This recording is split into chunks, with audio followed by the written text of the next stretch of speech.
Northwestern kind of standing in the way.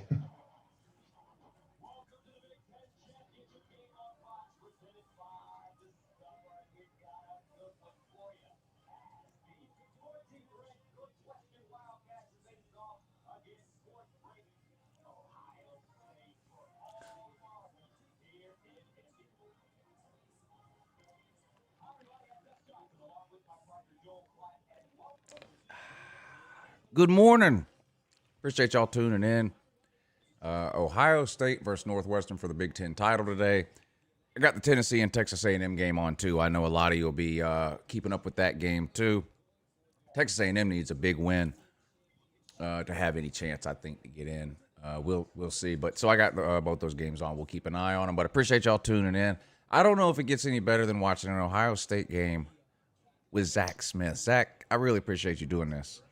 And I'm excited to do it. I've never done a live watch or a game watch or anything like that, so I'm fired up. Yeah, this is going to be a lot of fun. I noticed, I told you before we went live, I was watching the Fox pregame show earlier, and Urban said the exact same thing you said on our show the other day about Northwestern's defense. I don't know if you caught that, but he was like, Ohio State's going to have to dink and dunk, and the defense that Northwestern plays, blah, blah, blah. It was literally almost word for word what you had said the other day. Of course, I already know Urban Meyer watches Uncle Lou every day like he's supposed to, so he probably heard you saying that the other day. Thought it sounded good, so he gave it a shot himself. But you doing all right today? I've always been a tinfoil hat guy. Like I've always been a conspiracy theorist. But when I do my podcast, I'm telling you, it's eerie how often he then goes to Big Noon Kickoff 3 days later and has a whole segment about some shit that I just talked about. It's like the first 2 times I'm like, yeah, I just worked with him for a long time, right? So we just think alike. And then like time number 17, I was like, all right, this is something's going on here.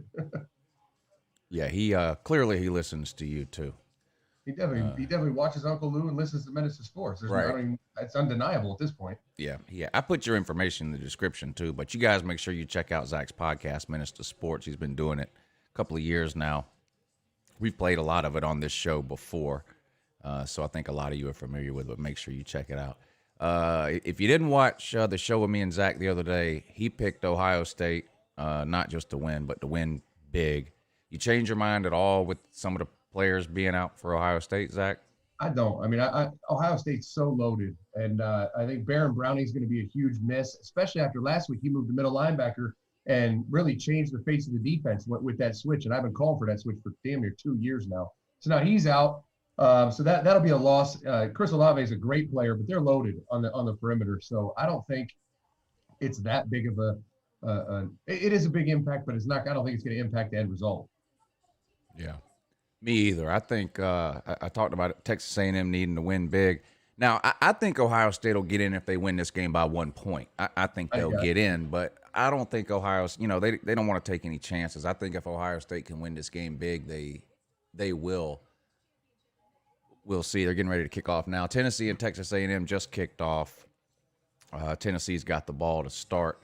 And who is that? Harrison Bailey getting the start again this week? Yeah, Harrison Bailey getting the start again for Tennessee. True freshman making his second start now. He's played in 3 or 4 games, but this is just his second start. We'll see how long Jeremy Pruitt lets him play this time. Weird quarterback rotation last week for Tennessee. We'll see what happens this week. Weird quarterback rotation for Tennessee the past 2 years. Yeah. Garantano playing any snaps after the first game was astonishing. Yeah, their fans are so done with Garantano, and really I don't blame them. I guess I understand starting the season off with him, but once it went sideways, I just you gotta start looking towards next year. I mean, it's just clear he's never going to be the answer there. Right. Yeah, I mean, I don't know why you ride with a guy that's not the answer. Period. You know what I mean? Never mind if it's next year, this year. It's like the guys you're not going to win games with that guy. You gotta go with someone else. Yeah. But. Oh, you also didn't mention that my Big 12 or Pac-12 pick hit last night. Oh, that's right. Yep, you were right. I was wrong. I picked Southern Cal, Oregon. That was a good game too. It was a good game. Yeah. You know what? I don't even want to say I was right. I just think the 2020 was right. Yeah. What's not supposed to happen? Yep, that's what's going to happen. Yeah. Yeah, that was a good game. Southern Cal played pretty good. Oregon played probably their best game of the year, though. Oh, no. Yeah, Kayvon Thibodeau is ridiculous. Yeah, he's the real deal.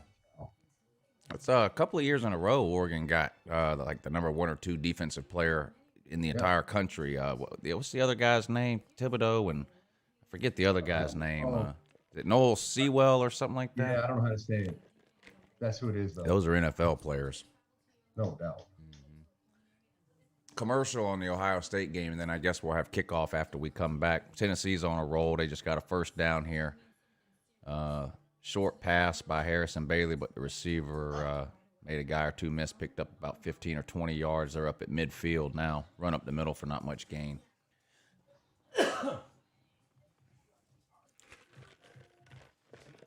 Ohio State racked up on early signing day, didn't they? Probably would have been the best class in history if it wouldn't have been for the class Alabama had. That class Alabama had was insane. Insane. But yeah, that was a heck of a class. It's wild to me that these schools are able to sign these kids, and these kids have never been on campus. Don't even know what the stadium looks like. Yeah. Like, it's just amazing. Weird recruiting year. Weird.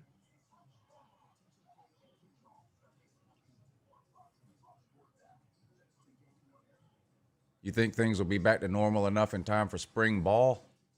Oh, I mean, who knows? Who knows? I don't even know how you could predict anything anymore. Like, yeah.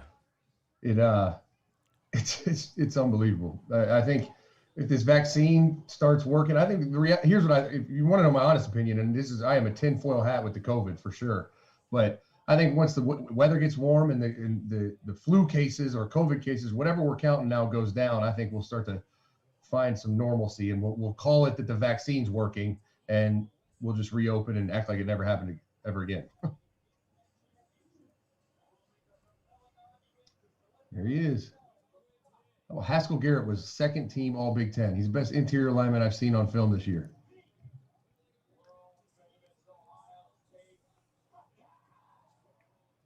Any game with Gus Scott's calling is a good game.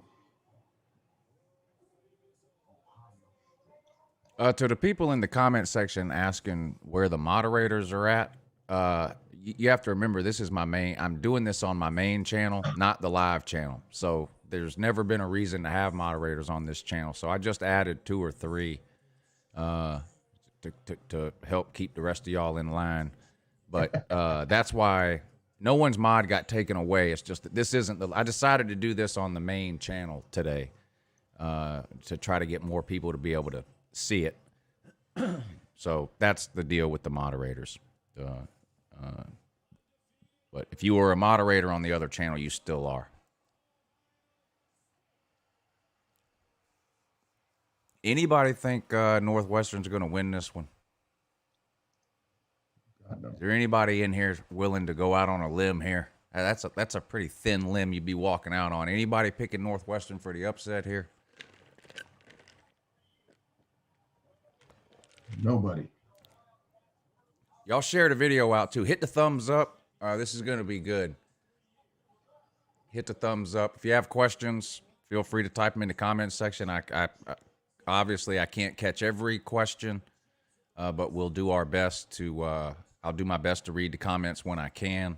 Don't forget about the super chat too. If you really want me to see it, do the super chat. It highlights that and puts it in a different box, so I definitely see those. But we'll do our best to keep up with the. Do our best to keep up with the comments. Good morning, Chris Stapps. Good to see you in here. Glitter Gator, Sports Expert 101. Bama Mike, what's up, buddy? Good luck to your Gumps tonight. I don't know how much luck they'll need. Tyler P. says, screw it, give me Northwestern. Well, you've been allergic to money for a while, Tyler P., so I'm not surprised you're picking Northwestern. Hey, tell him I got a Venmo. We can make a bet right now. Yeah. I do a Saturday morning show at 9 a.m. during the season, like a college game day watch-along show type thing. Yeah. And so I've done it. This is the 16th week I've done it in a row. At the end of every show, I pick a winner out of the comments section, and I let them bet any game they want, any game. And I bet $25 for them, and if they hit, I send them what they win. No kidding. Out of 16 picks, what do you think their record was, the winners in the comments section? 4-12. 1-15. 1-15. Now, keep in mind that on Sunday, every Sunday on this channel for 7 years, everybody was undefeated the day before. I went 8-0 yesterday, and all my and every pick I get wrong. They show up, ha ha. Never mind the fact I pick like 80 games a week, and then they show up and laugh at the ones I got wrong.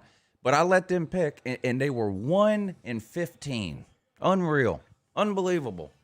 The winner today picked the under in the Florida-Alabama game. I think the over-under was 74 points in the Florida-Bama game.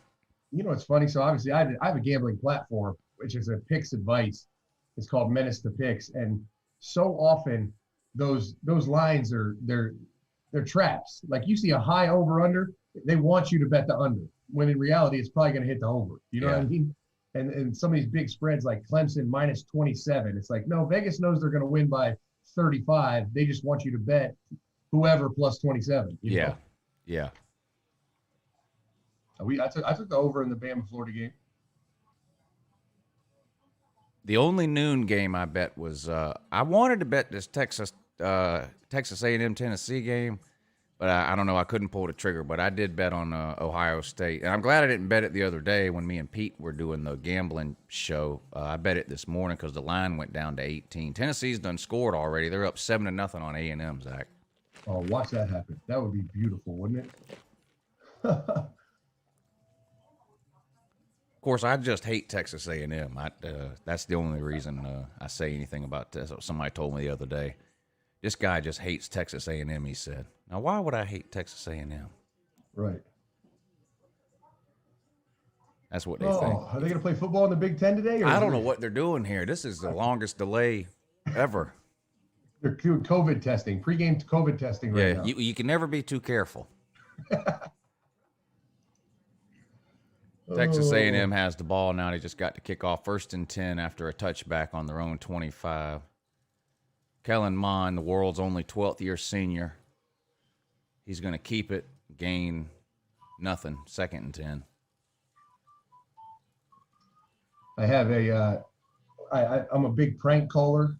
I used to do it with my players all the time, and I've done it on my show a couple times. And I have an alter ego, Jim Greenlee, he's got a Southern twang.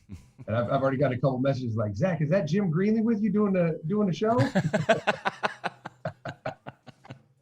We called the Florida campus bookstore on the morning show Tuesday morning and asked if they had one shoe for sale, all kinds of stuff like that.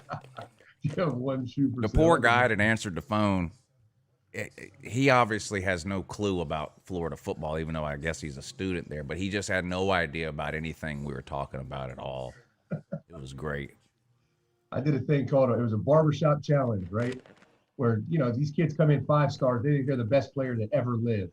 I said, all right, let's see how legendary you are. And I would call a random barbershop in their hometown and ask if they've ever heard of him.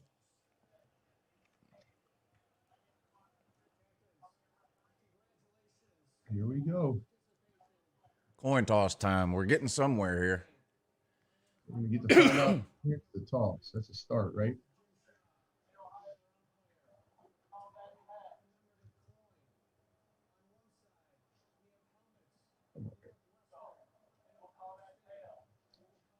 They couldn't even be bothered to repaint this field. Right. The Colts must have a home game tomorrow or something. It must have been marketing. Defer, Buckeyes get the ball. Let's see the Chris Olave-less offense from Ryan Day. How's that guy doing this year, Tuff Borland, that linebacker? Has he had a good year? He's had a better year than he's had. He's still limited. He's always going to be limited. I think he's playing, I'd say, at his ceiling. He's a lot of Ohio State fans around this channel have complained about him in particular for the last couple of years. Well, he's not very athletic, and he struggles in coverage, and he struggles in the open field. I mean, and that's why I said earlier when we started was he had COVID last game, and Baron Browning played middle linebacker, and the whole defense looked different. But now Barron's out and Tuff's back, so we're back to the old defense. Yeah. Well, coin toss, and that can only mean one thing. Time for another commercial. Any big play like a heads or tails flip is time for commercial. Texas A&M picks up a first down here, moves to chains, 1st and 10 for them. I think they're up near midfield. No, they're in Tennessee territory. I'm going to be interested to see how the receiver rotation works out without Olave in. I think Jameson Williams is a name to keep an eye on. I saw him make a catch. I can't remember if it was week 1 or 2 for the Big Ten. He made a catch in the back of the end zone where he was up in the air, and he contorted his body in such a way. I've never seen anything. His body was like 3 yards out of bounds, and he somehow got his foot down. It was one of the wildest catches I've ever seen. He's legit. It was insane. Now that's the kid you're talking about, Jackson Smith and Jigba that did it. That was the best catch I think I've ever seen. I mean, his whole body was out of the back of the end zone. Yeah. Another first down for A&M. Kellen Mond on the keep that time. Read option, it looked like. Beep, boop. Here we go.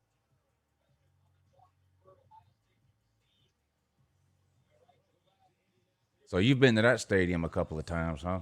Oh, yeah. Yep. Second best conference championship location in the country, behind Atlanta.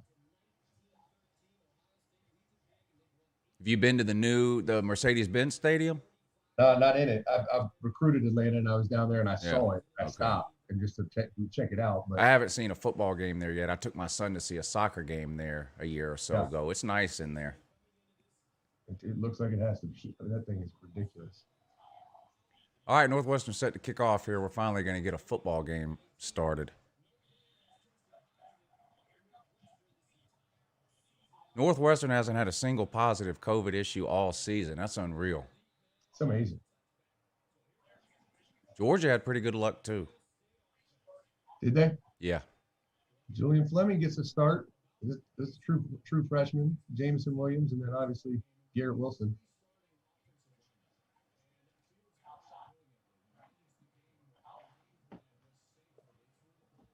Here comes my boy. Come on, Justin Fields. Light him up one time. Some of these Georgia fans be crying. Some of these Georgia fans, Zach, every single time he throws an incomplete pass, they post about it. Right. Greatest quarterback in history just threw an incomplete pass. Ha, ha, ha. There it is. Timing and chemistry. That's a struggle. Uh-oh. Ooh, that's always dangerous when that thing pops up in the air over the middle like that. No. Of course, now I'm going to have signal issues. Son of a gun. Just hold this thing, see if that helps. 2nd and 10 now for Ohio State. Incomplete pass on first down.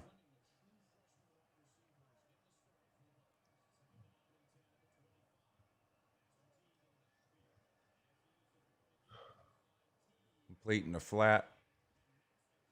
Picks up about 8 yards. Master Teague with the catch. 3rd and 2.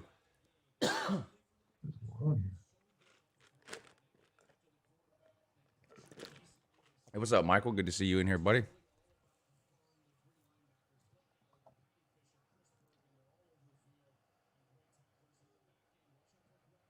Oh, you went to high school with Justin Fields? That's cool. Me too. You went to high school with him too? Oh, yeah. in a former life. I can get the speed to work. Oh, 3rd and 2. Fields in a shotgun. Snap. Back to throw. Over the middle. Short. But good for a first down. Up to the 40-yard line. And it looks like A&M just scored to tie it up, too. Pinning an extra point.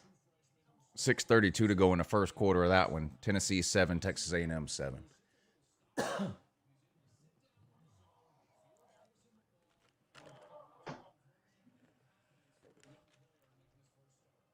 Spike Nelson, what's up, buddy? Good to see you in here. Davis Kilpatrick says, I went to high school with Lou. You did? You got your high school buddies on there, Lou. Yeah. I can't get this. Hold on one second. That was a long time ago for me, so I don't know.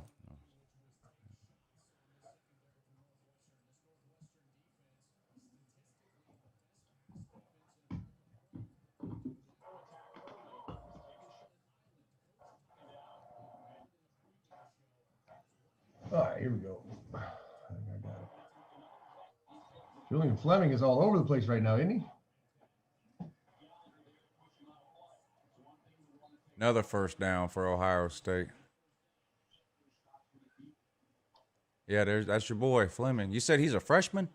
Freshman. He was the number one receiver in the country last year. They got the number one again this year too. That Emeka Abuka or whatever his name is. Yep. That's Heartline, man. Heartline's crushing it in recruiting. The receiver coach. Brian Hartline, that's the receivers coach? Yep. Oh, okay. I remember when he played. Yep. Oh boy, that's not good. Can't run the ball yet. That's a problem. Let's see what happens here. Stuffed. Nothing. Forgot to block. Guy's last name is Albuquerque or something. That's Nick Petit-Frere. See that backside DN tracking down Teague? He made him bounce outside the kick out. You can't do that. That's a backside tackle.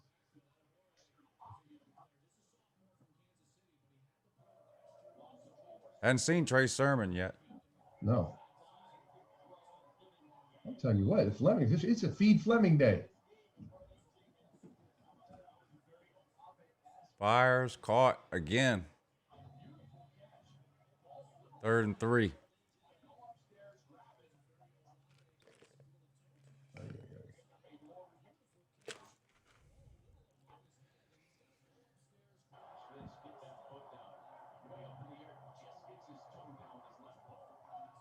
Lenny says, "Good morning, Uncle Lou. Are you watching the Iowa State and Oklahoma game? It's on back there. Yeah."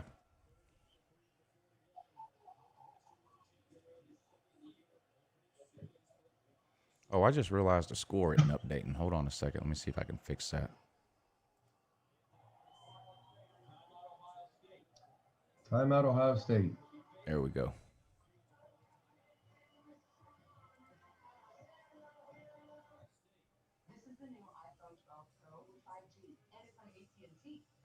Yeah, well, Ohio State hadn't looked great running the ball, but they've been better the last couple of weeks than they were the first couple of weeks, but nothing so far today.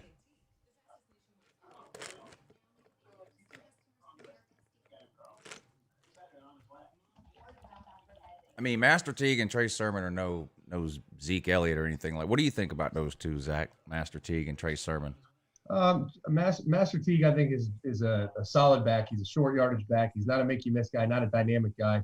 Trey Sermon's a guy that just we haven't seen much from. You know, he flashed a little bit in their last game, but he hasn't had many opportunities. And I really thought after last game that he would be the go-to guy. And now here we are, and all we've seen is Master Teague again. So I don't know. It's confusing to say the least. But there's no Zeke Elliott. There's no J.K. Dobbins. That guy, if there was a guy, was going to be Trey Sermon, but he obviously must not be because he's not getting those opportunities.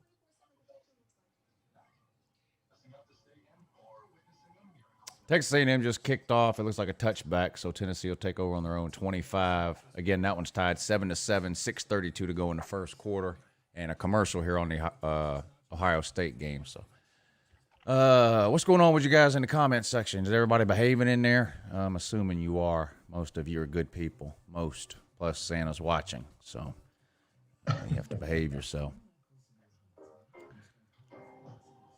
I just saw them throw a kid out on the second play for doing what he's taught to do and hit the receiver. You can't do that to these players who worked so hard for that. Must have been a targeting penalty you're talking about in the Oklahoma game. It's really changed the game, hasn't it? The way they call these penalties, targetings, and it's just amazing. What channel? Is that Oklahoma game on ABC? Hold on a second.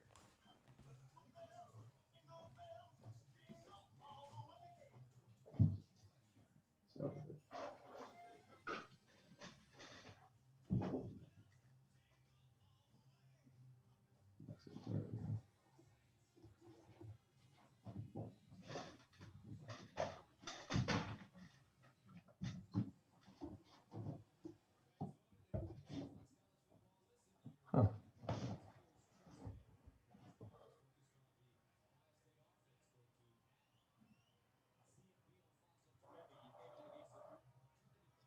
All right, here we go. Throw the ball. There you go. That's what Justin Fields can do right there. Get out of trouble. Yep, there he goes. First down, moves the chains. Oklahoma up 7-0 over Iowa State. I didn't see what the play with the targeting or whatever it is, but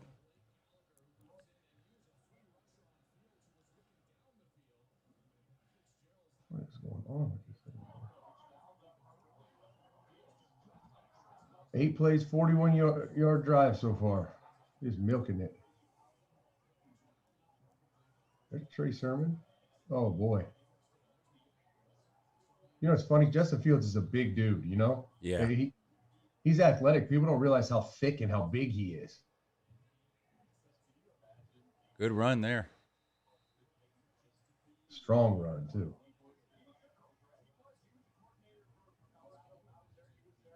Smart, too, he is, Justin Fields. Yeah. He got accepted to Harvard. Did he really? Yeah.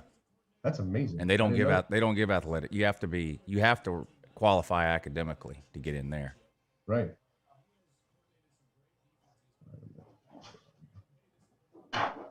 Georgia fans say he can't read a playbook. Of course not. But he got into Harvard. Right. I don't know how that works.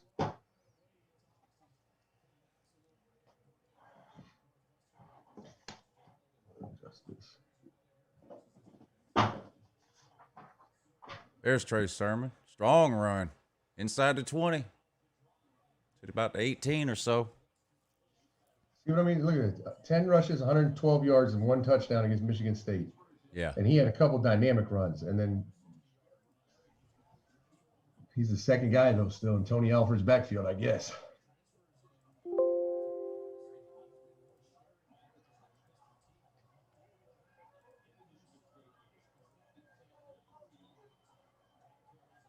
First and 10 now, just inside the 20 for Ohio State. Shotgun, 4 wide receivers. Another handoff. Josh Myers. Broke a couple of tackles. Picks up about 8 yards.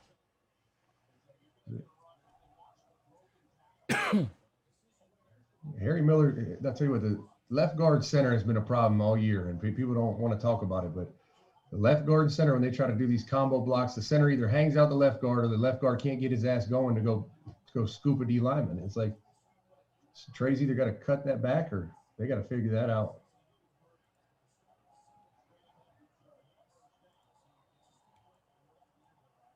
Just the talent differential and on the lines is so evident.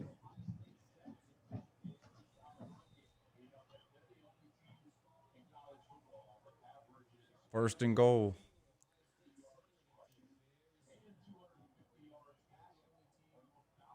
Well, Trey Sermon's definitely looked better. I mean, it's early, but right? He's looked better so far than Teague. Yeah, in the first drive, you see a completely different explosion when the ball touches the running back's hands. Yeah. Bama Fanatic wants to know, Zach, if you put your shows on YouTube. I guess he's talking about your podcasts or. No, I haven't. That's what I'm trying to get done now. I'm going to put them all on YouTube and then just rip the audio on podcasts. But I put the first 2 I ever did on YouTube, but then now they've all been on podcast platforms, Spotify, Apple, whatever.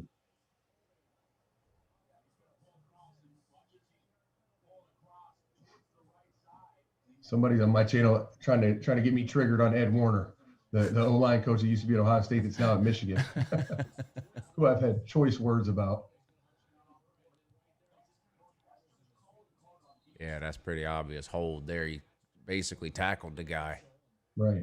I'll tell you that Harry Miller's young, but he's the weak link on that O-line right now. He's going to be a great player, though. He's just young and first time playing.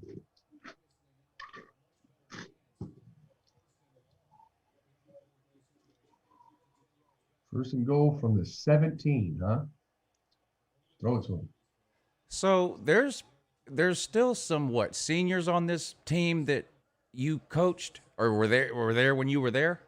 Yeah, there's a couple. Let's see, it's been 2 seasons, so there's 2 classes still there, and then a group of incoming guys like Garrett Wilson I recruited, Chris Olave, those older receivers I recruited, and then I'm thinking about on offense right now, like Nick Petit was there. Thayer Mumford was there. Wyatt Davis was there. Both tight ends were there. See, they're going 12 personnel, 2 tight ends right here.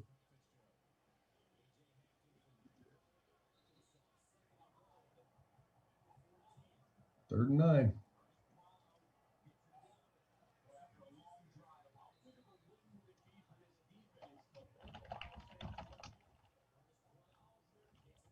Was it obvious when you I don't remember Olave's Georgia's never in it for these big time receivers, so I don't keep up with it. But was it obvious when Olave was in high school he was going to be this good? No, I mean Chris Olave was in high school. He didn't have any offers when we went out and saw him. Ryan Day found him. He was out there to recruit a quarterback and just saw him. The kid had transferred after his sophomore year, and California made him sit out his whole junior season, so nobody knew about him. And we went in, and he had like a couple really small offers. We went in. So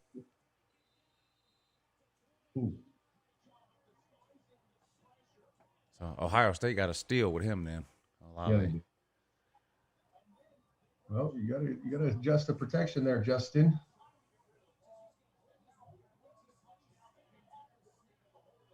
Three points, huh?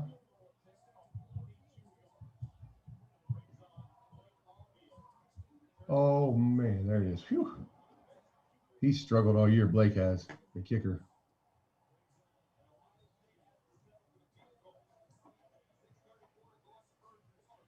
Three to nothing. Ohio State's up. 1 possession, 3 points. Northwestern will get the ball for the first time here. Long drive for Ohio State there. Almost half the first quarter gone. Right. Not good if you bet the over. Right. Texas A&M and Tennessee still tied up at 7. Texas A&M with the ball, 1st and 10 on their own 42. Kellen Mond standing in the pocket, throws incomplete. Be 2nd and 10.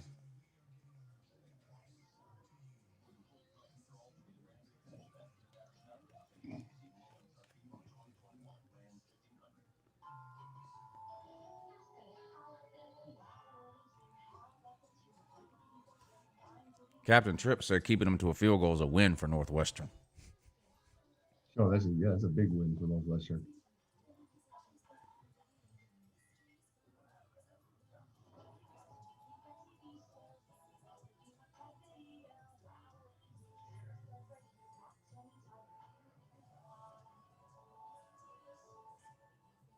I see some Georgia fans pulling for Northwestern. I'm pretty sure I know why. Where's the love at, Georgia fans? No love for Justin Fields? All right, hometown kid, too. Right. It ain't his fault, is it? What is the deal with that? Do Georgia fans, the majority of Georgia fans, are they mad at Justin Fields for leaving, or are they mad at Kirby for not giving Justin Fields the keys to the kingdom? They're mostly, well, believe it or not, there's a lot of them who still think Fromm is better. So, I mean. So that's what we're dealing with, is what you're saying. Yeah. Listen, I've coached football a long time, and I'm not going to say a kid's good or bad, but Jake Fromm is not better than Justin Fields. I can just stamp that one, and we can put that to bed right now.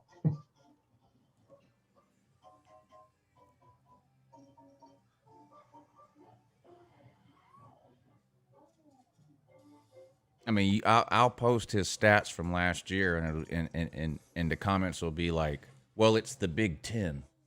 Yeah. Like the Big Ten is no good or something. I'm like, it's okay. That's clearly the second best conference, Big Ten. I mean, they've got legitimate teams, legitimate defenses. I mean, the guy completed 80% of his passes. Like, what do you? I said, and by the way, there's 13 other quarterbacks in the Big Ten. Did they all complete 80%? They all played against Big Ten teams. So Did they all score 50 touchdowns with 3 interceptions and an 80% completion rate? Or, I mean, come on. I used to love that for recruiting because that's not uncommon. I mean, coaches use that same ploy. And it's like, I used to tell kids, like, all right, so where do you want to play? You come up here, you're playing against a bunch of bums. You'll look like a first-round draft pick, even if you're a fourth-round draft pick. Yeah. I mean, like, y'all won the Natty with a third-string QB. Right. Most teams can't win a game with their second-string QB. There's no doubt. That was unbelievable. It was unbelievable. Who was the best of those three quarterbacks that played that year? Who was it? J.T. Barrett, Cardell Jones, and who was the other one? Well, Braxton Miller, but Yeah. he got hurt in preseason camp, so he didn't even play a snap. But Braxton was the best quarterback we had at Ohio State before he hurt his shoulder. But and then I don't know after that. I mean, JT had his flaws and strengths, and Cardale also had flaws and strengths.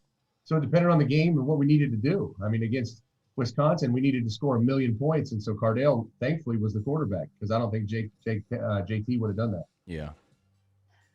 What do you think about Dwayne Haskins? I know he's in the NFL now, but I thought he was one of the most phenomenal pure passers I've seen in person. Just like touch, the ball he would throw, timing, ball placement, accuracy, everything. He was a receiver coach's dream. I used to tell my players all the time, when that kid's a quarterback, you better just count your blessings, like say prayers to stay healthy, because that is when everyone is just going to eat. I mean, yeah.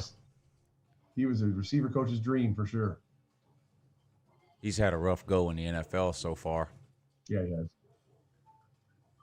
But you know what? It's cool. He had a little adversity, got an unbelievable move. He wasn't playing that horribly, and they don't only bench him, but they make him third string. He's not even the backup. And now last week and this week, he's played well. I mean, he's back in the starting job because Alex Smith's out, and kind of survive adversity. Lenny wants to know, ask Zach, who was his favorite player during his time at Ohio State and his favorite recruitment? My favorite player out of anyone ever there, probably Joshua Perry, the linebacker.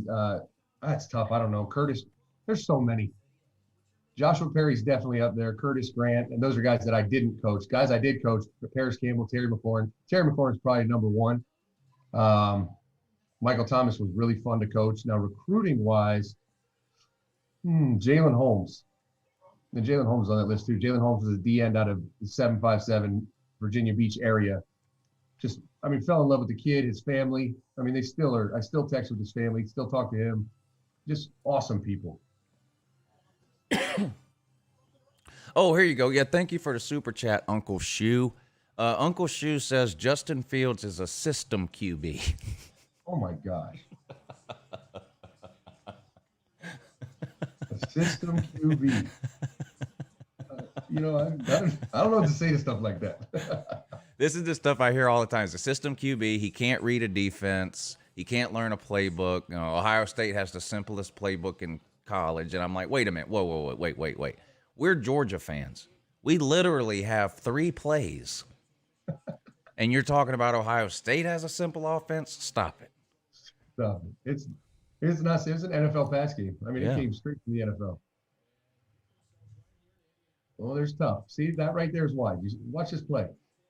This is why Buckeye fans are critical of Tough Moreland. I mean, you're in the hole against a Northwestern running back, and you can't make that tackle. We had a guy like Natrez Patrick, a linebacker for us, was a multi-year starter and wasn't bad. And what made it so frustrating is he was always in the right place. He was always in the hole, but he never made the tackle. It was so frustrating. It's amazing. What's the most amazing thing, and this is coaching. I mean, I've been a part of the politics of they release grade sheets, and some of these kids will grade out champions, like they played well, and I watch the film and I'm like, how are we going to sit here and act like that kid played well? Right. That kid 41 is the kid I'm excited to watch. They're down a bunch of safeties today, and that Josh Proctor, he's a future NFL star. Just long basketball player, athletic, ball hawk.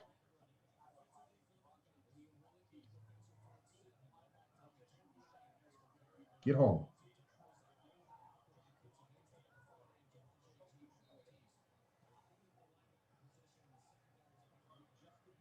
Chasing him. Complete, though. Northwestern moving down the field here. Hey, Lou, did you see my boy, Burt Bielema, back in the Big Ten? I did. How about Illinois, right? Yeah. Illinois. Uh-oh, Wildcat. 2nd and 3 for Northwestern. Oh, what a play by Sean Wade.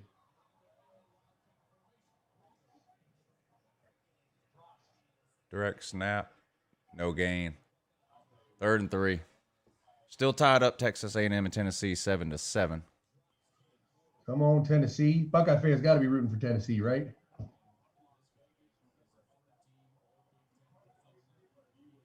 Eli says, Zach, what do you think of Craig Young? I don't even know who that is. Oh, yeah. Craig Young, he's a linebacker, athlete out of Fort Wayne, Indiana. He's a freak. Kid came in. We didn't know what position he was going to play. He just ran a 4.4. He looked like a linebacker, and we were like, you know what? He'll be something. Oh, gosh.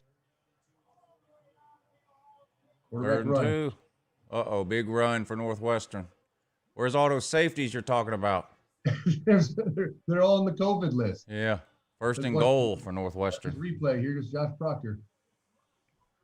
Oh. That's on Pete Warner and Josh Proctor. Quarterback run has killed Ohio State's defense last year and this year consistently.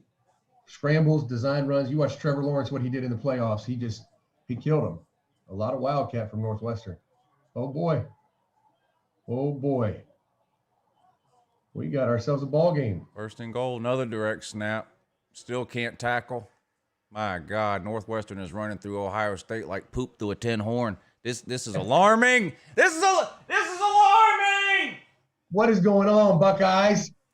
Let's watch this replay. I'm gonna tell you what happened. You got to bump over, Pete.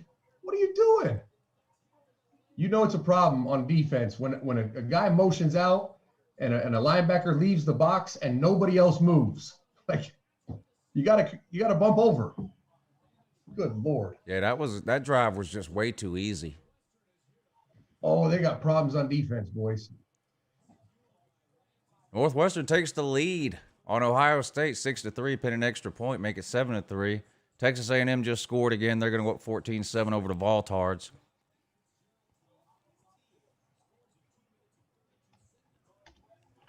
Brandon Pratt, thank you for the super chat, sir. He says, Zach, tell us how big of a clown Dan Mullen is. Oh, man. I can tell you story after story if you want him. He is he's one of a kind. He's in a category of his own, that's for sure. Little man syndrome, you said. Yeah, Napoleon. Yeah. I don't know what the rating is on your show, Lou, so I don't want to tell too vulgar of a story, but there's another complex they call, other than Napoleon complex, that he might suffer from as well. Uh-oh. He some reporter asked him a question about making the playoffs or something this week, and he said, ask me again after we beat Alabama on Saturday. Oh, I saw it. I'm gonna tell you what. talking shit about beating Alabama, something he's never done. Yeah, he's like 0-11 or something, or 0-10, something like that against Bama. Yeah. Yeah, he's. Uncle Shoe's at it again. Thank you for the super chat, Uncle Shoe. He says, I can't even read some of these with a straight face, but he says Justin Fields can't handle the big moments. Plus, he's dumb. Oh man, guy gets into Harvard and he's dumb. This guy's in a YouTube comment section calling himself Uncle Shoe. Justin Fields is dumb. Oh man, he is certainly not dumb. That's all I know. I don't know about big moments. I mean, he's played in a couple big moments, and he really played well against Clemson, which I guess would be his biggest moment in his career, right? Other than the last throw, he played well.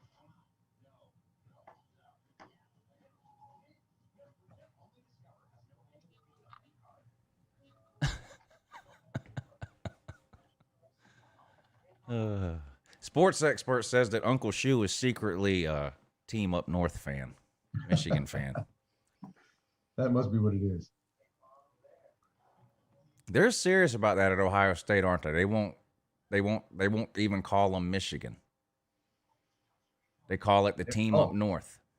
Oh, they're very, very committed to that. Where would you rank that rival? You were at Florida and you were at Ohio State. So there's Florida, Georgia is a pretty big deal. Y'all were dominating Georgia at the time. Yeah. Ohio State and Michigan. Where would you rank some of the bigger rivalries in college football? I mean, I think Ohio State, Michigan is one just historically. The problem with Florida, and I don't know how Georgia fans feel about it, but at Florida, you get sold a bill of bullshit where you have three rivals. Like Tennessee's a rival, Georgia's a rival, and Florida State's a rival. It's like, wait a minute. So what about LSU? They're not a rival? They're like, no, they kind of are too. And you're like, is everyone a rival? Yeah. This is not a rivalry game then. But the Florida-Georgia atmosphere is one of the coolest I've been around. The stadium split down the middle. I mean, that's probably the coolest game of all the rivalries. Oh, so you were there. You were there the year No Sean Moreno scored and the entire Georgia team rushed the field. Now, what were y'all thinking over there? Like y'all had to be thinking, okay, that's kind of that's like a penal league move. Like what were y'all thinking when that happened? It was mostly shock. Like we didn't know what was going on. It was like what, and I think our players too that were on the field. It was just like everyone was looking around, like, whoa, is something happening? Like they didn't know what to do or what to think. Yeah, but that was weird. After it set in, I mean, that whole offseason, you can imagine how often that was played on TVs and, I mean, pictures of it in the weight room. I mean, it was everywhere for 12 months. Yeah. That year, when people ask me about Mark Richt, that year is like is the Mark Richt his career in a nutshell. Yeah. At the end of that year, Georgia was the best team in America. I don't think there was anybody close. But we lost 2 games early in the year to 500 teams. Yeah. Then we beat Florida. 2 weeks later was the first ever blackout game at night against Auburn, and we beat them like 45-17. I mean, we were on an absolute roll at the end of the year. But you pissed 2 games away earlier in the year, and you ruined all your chances. But yeah, that was crazy. No Sean Moreno scored the entire team right out there. Right. Oh my gosh. Hey, this is not looking good for the Buckeyes right now. They cannot catch a ball. Whew.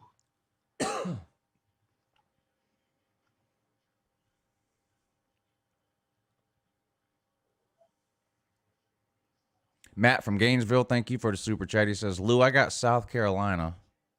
You get the field next year in the SEC. Okay. Come on.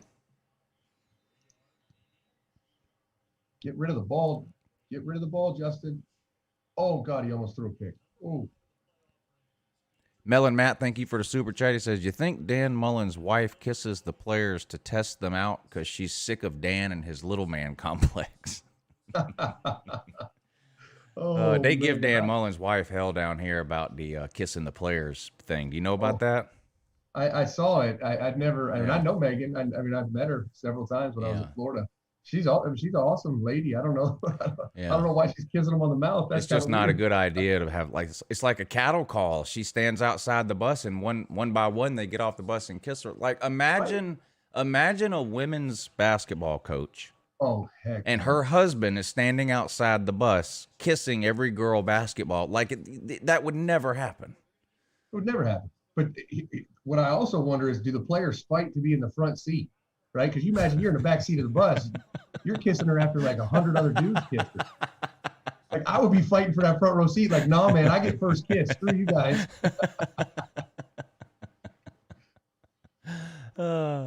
Minshew 15, Lou, who are you going for? Well, I don't really ever pull for a team other than Georgia, but I did bet on Ohio State. So in that regard, I will be pulling for, I guess, Ohio State. All right, Northwestern's back in the Wildcat. Trade shits. Look at this.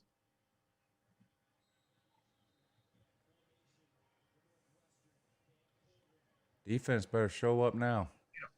Oh, my gosh. Oh, my gosh.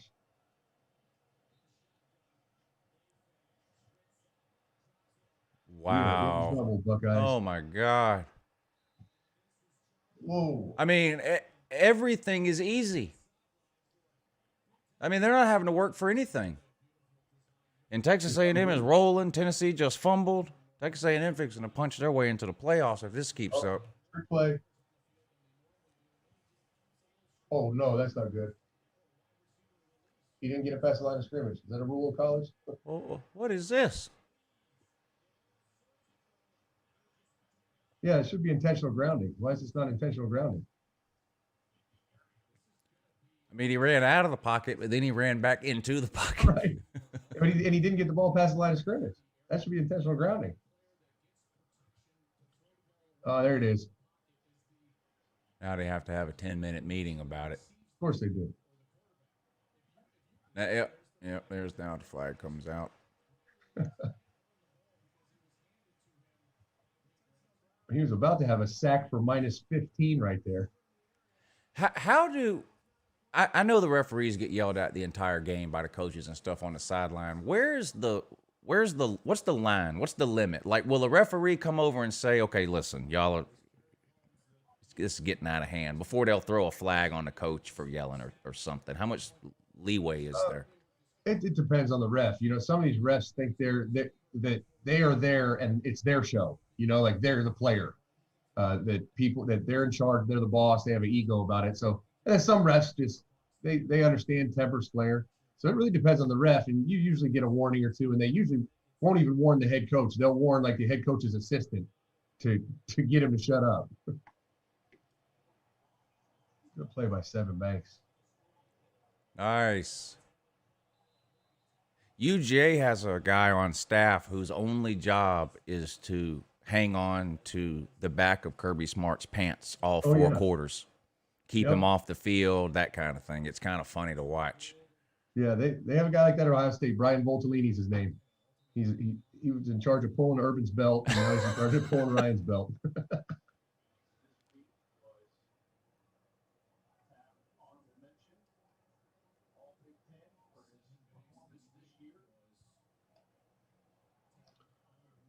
Hope he's all right. Man. Who is that? That number 7? Seven Banks is his name. Number 7, Seven Banks.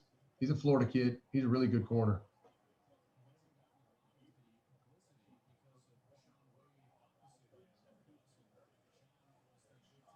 That's a problem though. If Seven's out, because their third corner is a kid named Cameron Brown, a kid I recruited out of St. Louis, and he's out.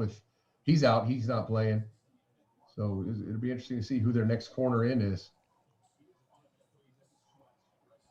Waikiki, thank you for the super chat. He says, do you think Dan LeFevre was a better college QB, college and NFL, than Tim Tebow? Both have played same years in college and NFL. I don't know who Dan LeFevre is. He was where was he at? Is it Central Michigan? Let's look him up. Is he better than? No. I'm going to say no, he's not better. Tim Tebow is one of the greatest 5 college football players of all time, so I'm going to say that someone I've never heard of is not better than him. As far as the NFL, I don't know. No, certainly not. He was a solid MAC quarterback. Oklahoma goes up 14-0 over Iowa State. Hey, the Buckeyes forced a punt. How about that? They needed that. Yeah, they did. They're going to get pinned back deep here, though. They're not careful. Ooh, maybe not. Oh, fair catch.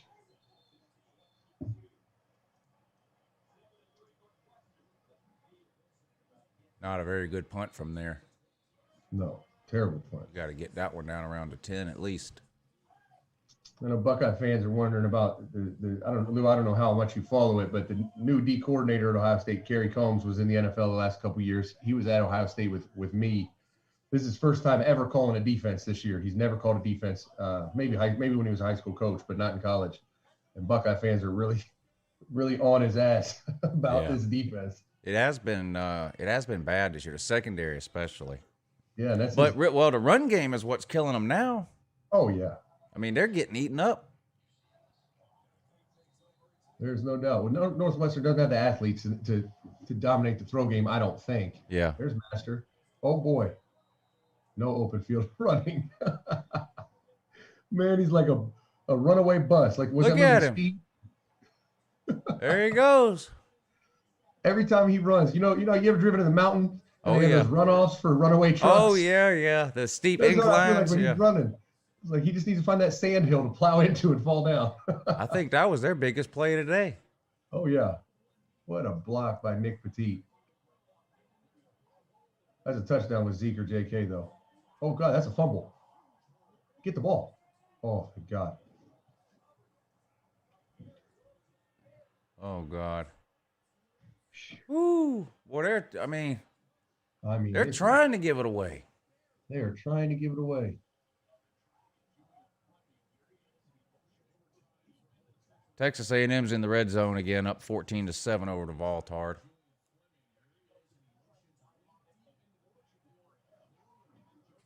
Boy.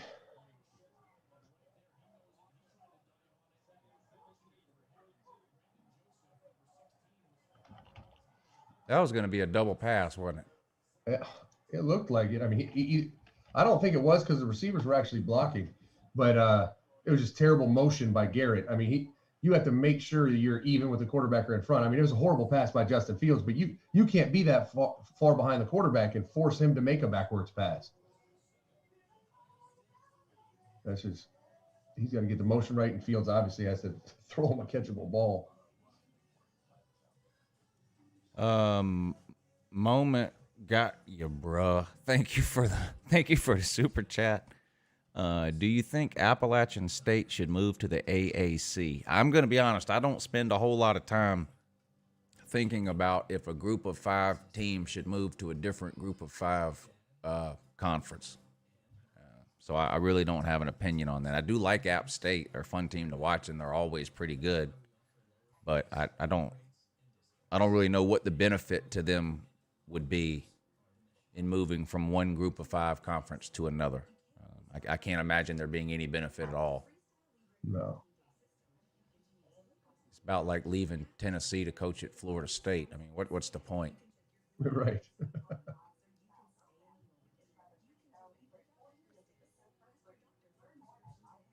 Is it surprising to you how bad Florida State is? Shocking. But I guess no. I mean, I did a whole show on it. They hired Willie Taggart, and I don't know why people thought it would end differently than it did. I mean, the guy never really had success anywhere. Right. He had like a good year at South Florida and popped the Oregon job, didn't do anything at Oregon and got the Florida State job. It was like, what you thought you got like Nick Saban? I don't know why people were surprised. Yeah. I wasn't surprised he didn't win a bunch of national titles, but it's hard to be that bad at a school in Florida, especially one of the big 3. It's hard to, I mean, you just throw a rock, you're hitting a dozen 4-stars. I mean, their offensive line was, if I had a son, I would almost rather he walked on somewhere else than take a scholarship at Florida State. I mean, it was a death sentence for whatever quarterback they were playing for those couple of years. They was terrible offensive line. I mean, it was hard to watch. I couldn't believe they got that bad that fast. I couldn't believe it.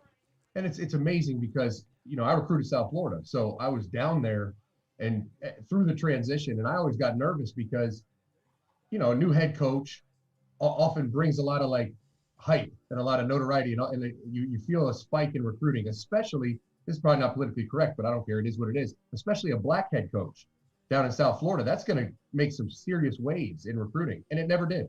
I was down there and I was like, where is this spike? Where's the waves? I never felt it ever.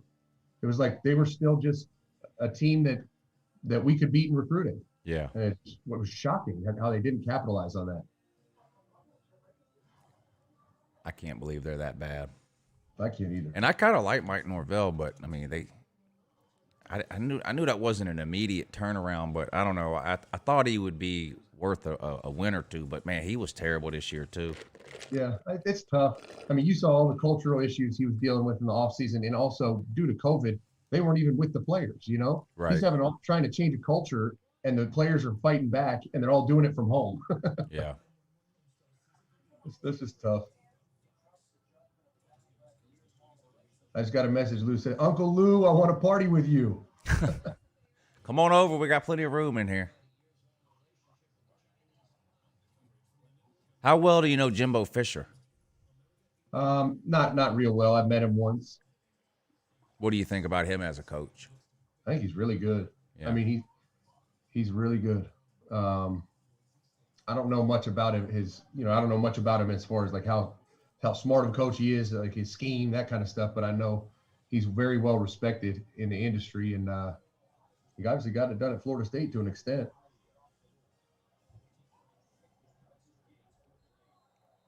Man, Fields is off today.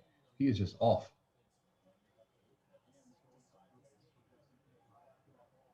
Yeah, that was a bad. I mean, that should have been a first down. I mean, you gotta at least let the receiver try to make a play on the ball there. I mean, he threw that ball 5 yards out of bounds. Right, let him touch it. On third down, you got to give him a shot. Well, I don't know if he had a chance for it, but this is the game that lost him the Heisman. Like I don't know if he could have won it, but yeah, playing like this is easy way to not get to New York City. Steve M, thank you for the super chat. He says it's pretty lazy leaving a Colts logo at midfield. Big Ten really phoned this season in. I said the same thing when the game first started. I don't know if the only thing that would excuse it is if the Colts have a home game tomorrow, and because, this game's supposed to be played on December 5th of this year. So maybe the NFL, the Colts schedule that in to where they don't have a home game on December 6th because of that. But because this game was pushed back, maybe the Colts do have a home game tomorrow, and I don't know if they do. And there's no time to repaint the field or something. I don't know. But short of that, I agree. It's ridiculous that they couldn't repaint the field. Yeah, they had the Texans at home. And they actually played at the Texans on the 6th, which would have been after this game. Okay, so that probably is what the reason then. Yeah. Okay, so that makes a little bit of sense. Christian S, thank you for the super chat. Kirby Dumb ain't the one. Merry Christmas. Christian's an Ohio State fan, I think, if I remember right. Starting on the 6-yard line, there's about a 3% chance they score here. Nationally.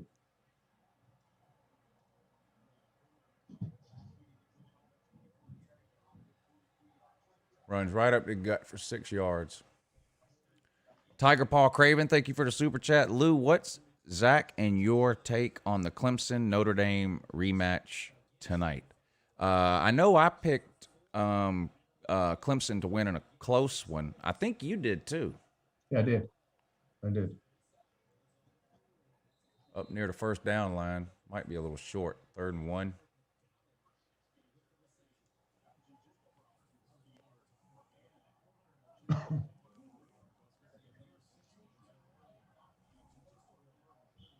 Will Justin Fields become the best quarterback in Ohio State history? I don't know that he can in 2 years. He only had 2 years there. Yeah, it's tough. I mean, Ohio State's had some really solid college quarterbacks. Haskins is really the first guy with a pro career at all. But I guess Kirk Herbstreit sneezed in the NFL one time. Other than that, yeah. Who did he even play for? I don't remember. Who, Herbstreit? Yeah, I don't know. I don't remember who it was. It didn't last. It did not last. How much time does he spend around the Ohio State program? Or is it any at all? Just about the same that he spends around anywhere. When he comes in town for the games that they're actually commentating on, or if game day's there, he'll be around the program. But other than that, not at all. I mean, he moved from Columbus because Ohio State fans hated him so much. So he moved out of Tennessee, I think Nashville. So he doesn't come back very often because Columbus is not very welcoming of old Kirk Herbstreit. He's got it pretty bad because the rest of college football hates him because they think he's an Ohio State homer, and Ohio State fans hate him because he's not homerish enough. It's the most bizarre. Like the poor guy's on an island, and everybody hates him. Oh, hate him. He when I think it was 2015, we played Virginia Tech. I did all this like motivational stuff with Michael Thomas, and it was all about Kirk Herbstreit, who had picked the Virginia Tech corner as the Thorpe Award, preseason Thorpe Award. And so much so that Mike killed the kid all game and tweeted at Kirk Herbstreit, like just talking shit basically. And then Herbstreit started texting me like, why does everyone hate me? Oh no. Man. 3rd and 7. Can't understand this defense. Oh. So what happened? Wide open. Well, what are they? Is that some kind of a zone they're playing? Yeah, it was just 3-fire. They brought a blitz. The blitz didn't get home. I mean, that's tough. I mean, 7. You'd like to think 7 could squeeze that, but it's a zone. You saw that guy run to the flat. So if that guy runs a wheel, 7's got to cover him. Yeah. So he can't just stick to the receiver. I mean, you got to get your underneath coverage to drop, and there's holes. When you blitz, there's more holes. More guys are rushing, right?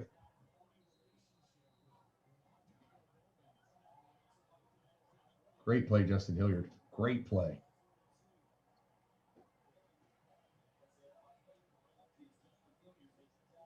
Wow.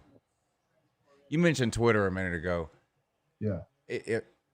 I would hope if I was a coach, my kids would stay off of social media because I see what people say on there, and I say some dumb stuff myself sometimes. But how much of that stuff do you think they see or hear about? Like the stuff that fans tweet or say on Facebook or whatever? Yeah, I mean, it's depends on the age, obviously. Like my kids are 10 and 8, or my two older ones, and they really it's more parents, believe it or not, parents that are super fans that maybe get drunk and watch the Buckeyes and tell their son, well, you better tell your buddy's dad that he can't coach worth a damn, and then that kid will go to school and tell my son. You know what I mean?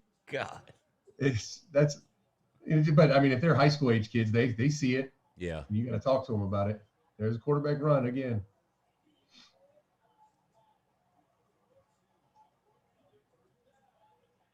Uh-oh.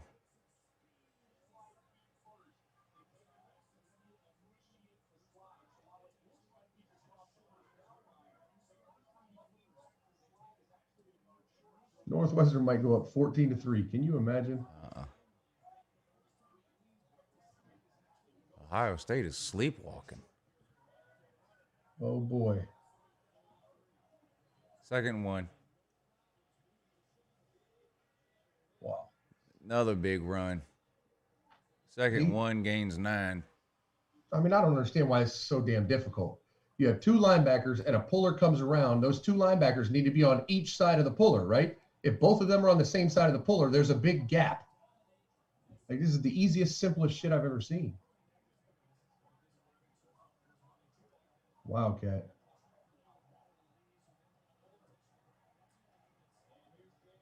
Make a play. Good job, Pete.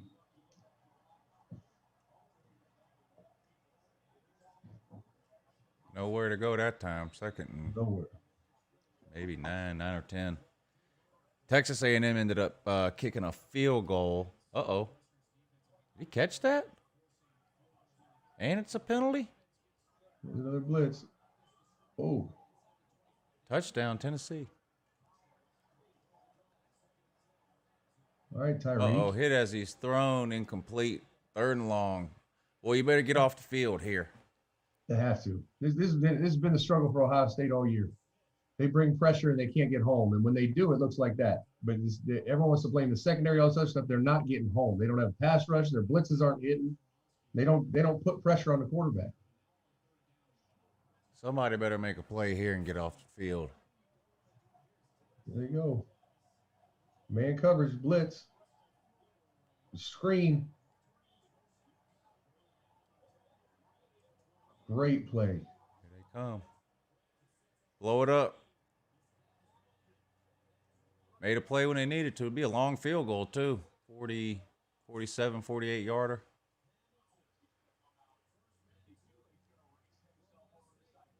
Let me get a Coke. What a recognition by Antoine Jackson on that screen.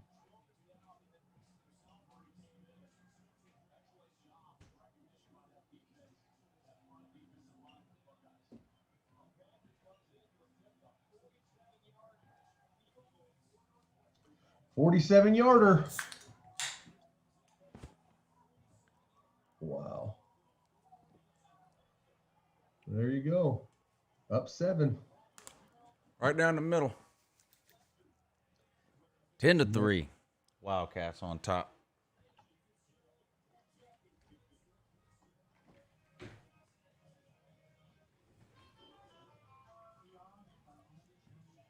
Tennessee scored on like a 50-yard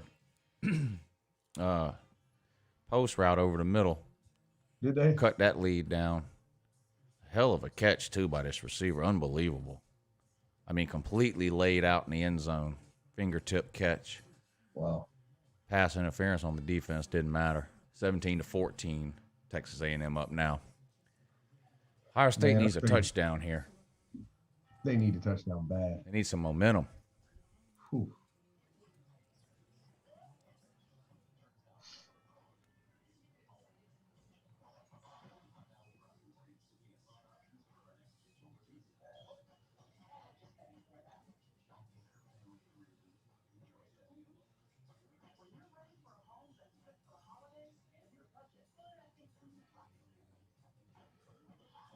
Oh man, oh man. You know, if Ohio State loses this game, it's going to throw a wrench into this playoff picture like never seen. Oh yeah.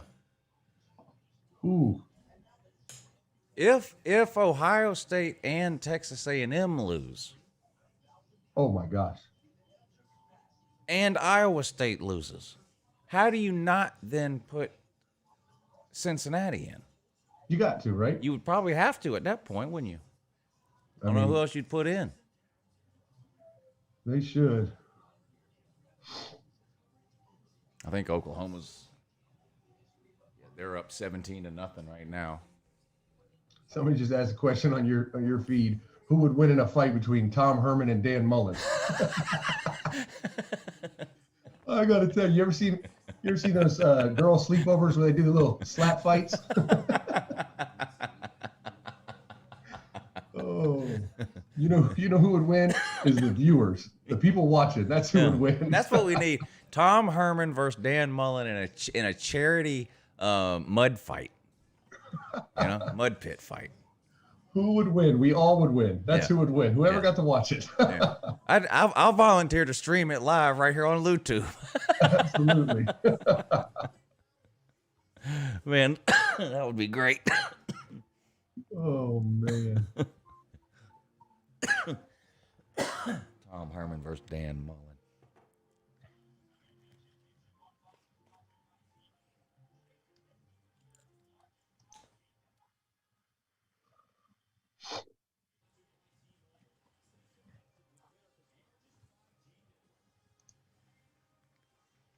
How much do coaches concern themselves in recruiting with a player's off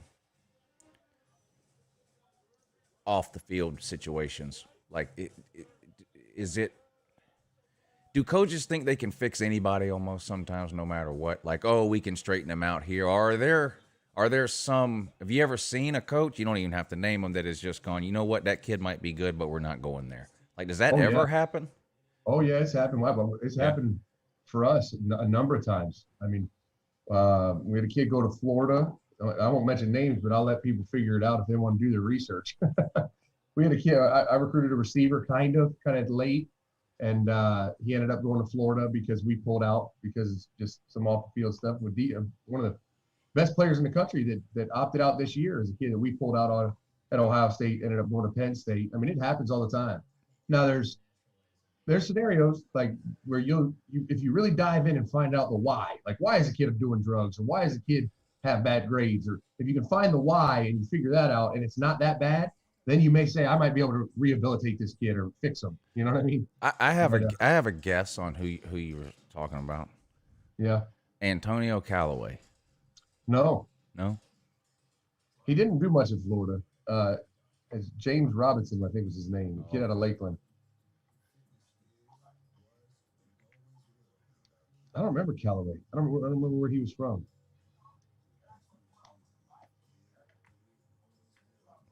Logan Wood, thank you for hitting the super chat, sir. Appreciate that.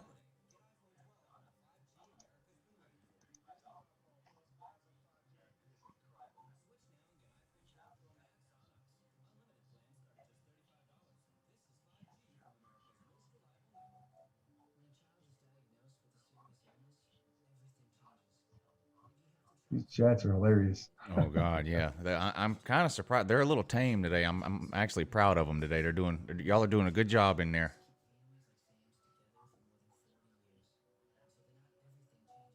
Somebody said Bama would run through this Ohio State team. I had to break it to you, buddy. Bama would run through any team. Your team, our team, anyone's team. What do you think when people say Bama could beat the New York Jets? They don't understand how good the NFL is. I mean, the New York Jets right now have 50 players, and Bama has 20 players that they hope will end up like those 50. Right. You know what I mean? Yep. I mean, it's just a different level. And you see it the most of the offensive linemen. I mean, they'll run a play where a guard or a center will pull, and that son of a bitch is running with the running back down the field. You're like, how is that guy moving like that? I've never been obviously on a college football field when a game is being played, but several stadiums, Georgia's one, has like a little walking track that goes around the stadium and the fans can walk down on that track or whatever. Yeah. And I tell people all the time when they'll tell me I'm going to my first college game or whatever, I'll say at some point during the game, not warm-ups, not after the game, during the game, walk down to that track and watch the offensive linemen run. Yeah. It's unbelievable that a human being that size is moving. You can't tell how fast they are when you watch it on TV because you're seeing the wide receivers run and the running backs, and obviously they're a little faster than the offensive linemen. Right. Those offensive linemen are faster than the average human. Oh, yeah. Normal size human. And these people are 6'6", 330 pounds, and they're running 4'8", 4'9", 40s. I mean, it's unbelievable. Unbelievable. Especially when you talk about those, those NFL caliber ones. I mean, just college football ones, period. But you talk about those guys that are going to be first rounders. It's like, holy cow. Colorado Buckeye, thank you for the super chat, says, Zach, describe the Buckeye locker room at halftime. Well, halftime of this game ain't going to be pleasant. No, it's not. I mean, in games like this, it's very business oriented. You would think there's panic. You would think that there's a lot of intense yelling, screaming, that kind of stuff. But there's really not. You get in there, the coaches get together for the first 6 minutes or so and talk about what has happened, what went on, what's the plan, how can we fix it, what adjustments do we need to make, and then you got to get with your players. It goes so fast. You'll be shocked because as a fan, you sit here and it's commercials, you go grab a beer, you take a piss, whatever, and it just kind of drags on, and then all of a sudden the second half starts. As a coach or a player, that goes so fast that you blink and it's over. So it's very, very calculated, business-oriented, calm, and very about, what's the task at hand? What do we have to do? And that's with great leadership. Like when we had Ed Warner, you want an Ed Warner story. When we had Ed Warner as a coordinator, it was chaos because he didn't have answers. He didn't make decisions. It was like, you're just sitting there. I would go to my guys, and in my head, I'm like, I don't know what the hell to tell you right now because I don't know what the hell we just met about. Was Urban Meyer a pep talk guy? Yeah. Like a rah-rah guy before the game? Oh, yeah. Big time. He was very in his mode, in his zone. And then he would get with the players and he had, whatever his message was. And he has this vein in his neck. If you ever watch him when he gets passionate, which he doesn't do much on TV, but as a coach, he did it all the time. That vein will look like a freaking, a python when he's getting fired up. Yeah. Just throbbing. Not all coaches are that way. I don't think, right? Pep talk guys. I don't think they're all. And some are obviously better than others. I'm sure, but like my coach in high school, he didn't believe in pep talks. He was just like, I don't think we ever had a pep talk before the game or whatever to try to get you riled up. Tiny Tonto, you didn't lose your wrench. You'll figure it out if you concentrate hard enough. Got him. Garrett Wilson. There we go. That's a great pass and a great adjustment on the catch. Nice throw, too. Yeah, well-placed throw. Jameson Williams screwed it up. That should have been a touchdown. You see that? It's a pick play. And instead of getting the defender to go underneath, he lets the guy go over top. That should have been a touchdown, J-Mo. Logan Wood, thank you for the super chat. Zach, he wants to know who you would pick as a coach, Kirby Smart or Dan Mullen. That's a good question. Kirby Smart because he's not a douchebag, if that's fair. Fair to me. They both have weaknesses. They both have strengths. They both are really good at their side of the ball. But I just don't think Kirby's as big of a tool as Dan Mullen, and that matters in the long run. Like people think, what's it matter? Like that matters in recruiting. Like recruits see through that stuff, man. They see a guy, they're like, this guy's the tool. Which team would do better? Nick Saban with Vanderbilt's roster, or Willie Taggart we talked about earlier is a terrible coach. Who would do better in one season if the schedules were the same? Nick Saban with a Vanderbilt roster right now, or Willie Taggart with an Alabama roster right now? Willie Taggart with Alabama roster. You can't. Recruiting is almost everything, isn't it? Like you have to have the talent. You have to have the talent. You have to. Man, Justin Fields is not getting rid of the ball. You see that sack? He held on the ball for that. Had to be 4 seconds.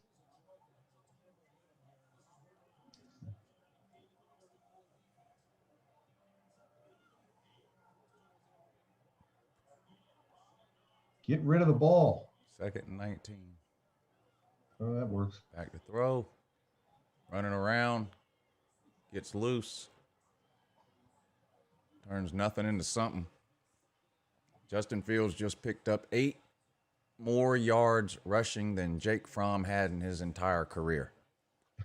Fromm rushed for negative 140 yards total his 3 years at Georgia. You know how hard that is? You know how hard that is to do? he finished with negative 140 yards rushing in his career? Yeah. That's got to be a record. That's hard to do. You have to try to do that.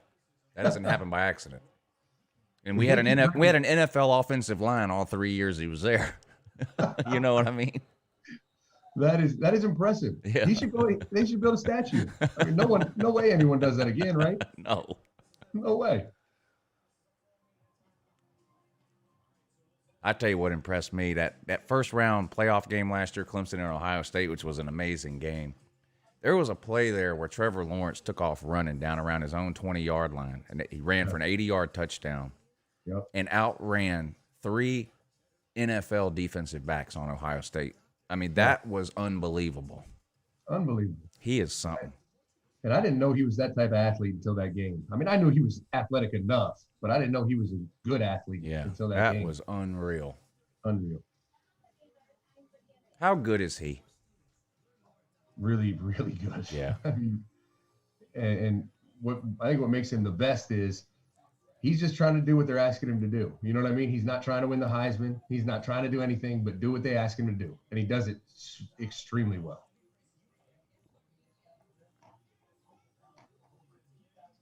Being from Georgia and him being from here, people have been drooling over him since he was in 8th grade. I heard that, yeah.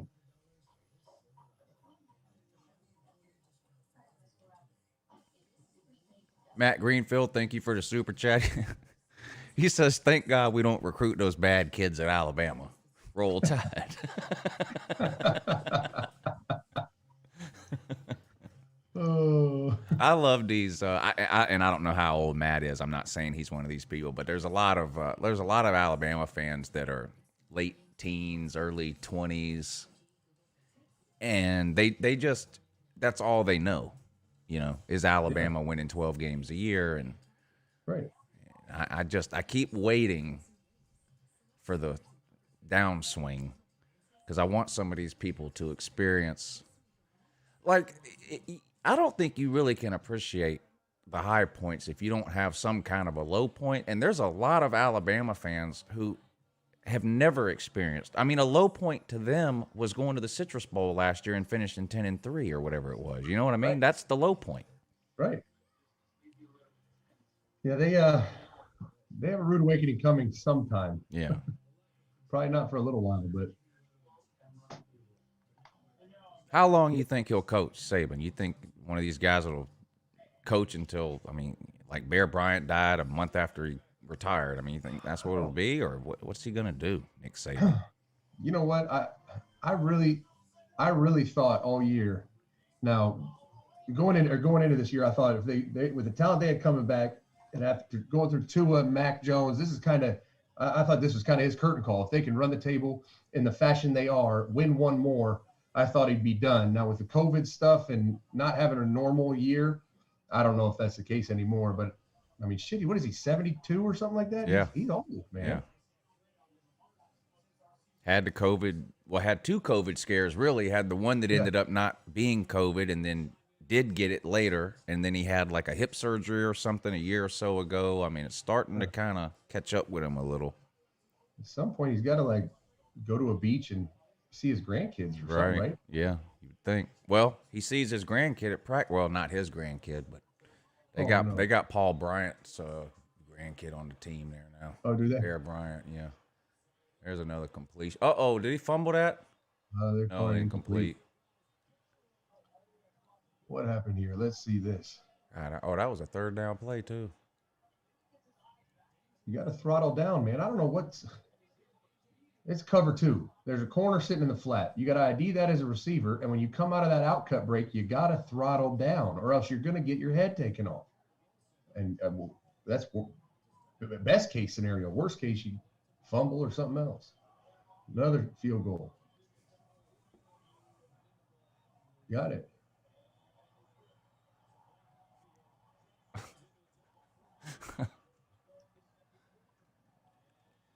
It's good. 10-6 now. Ohio State can't score a touchdown. They can't do anything. Waikiki, thank you for the super chat. This is an alarming question here. He says, any question that starts with whose wife? Oh, Lord. You know what I mean? Whose wife is more friendly or willing to give a helping hand? Dan's or Kirby's? Well, I'm going to say Dan's, but. Well, let me see. I don't know Kirby Smart's wife. Mary Beth Lysette, huh? Brandon Pratt says, who's more thirsty, Miss Mullen or Tom Herman's strippers? Well, it's got to be Miss Mullen, right? Because Tom Herman's strippers are just trying to get cash.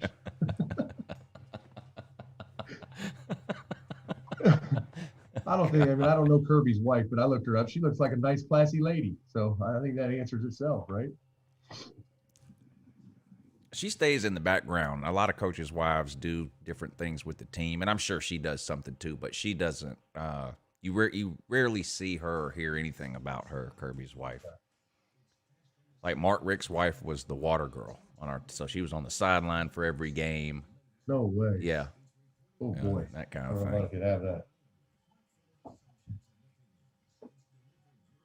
Yeah, it's funny to see the different coaches' wives and how they operate. You know, do they make it about them become like a superstar in their own right, or are they just live their own life in the background, supportive wife kind of deal?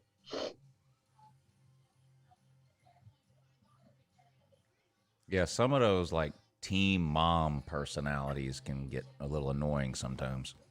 Yeah. Halftime at a Tennessee game, I think it's 17-14, unless I missed a score.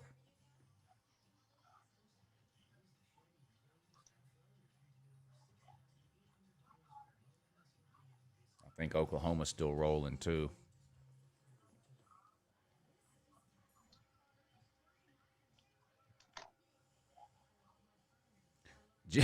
Jimmy C says Ohio State just tested positive for hot doo-doo.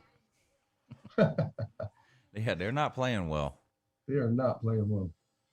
I mean, give Northwestern some credit too. I mean, they are playing well. They absolutely are. Their offensive game plan is spot on. I mean, they're running the quarterback, shifting the Wildcat, running the quarterback. I mean, they know what's going to bring them home if anything can. And then defensively, I think it's more Ohio State's offense than anything that's hurting them.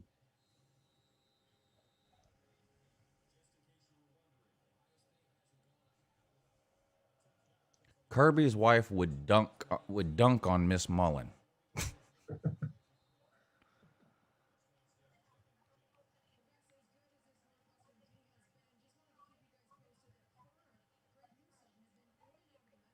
Somebody said, "Does Zach know about Tom Herman's Subway days?" I don't know anything about Subway days. I don't either. I would like to. Yeah, come on, Mountaineer Mike, you let us know. Yeah. We talking about the restaurant or an actual Subway?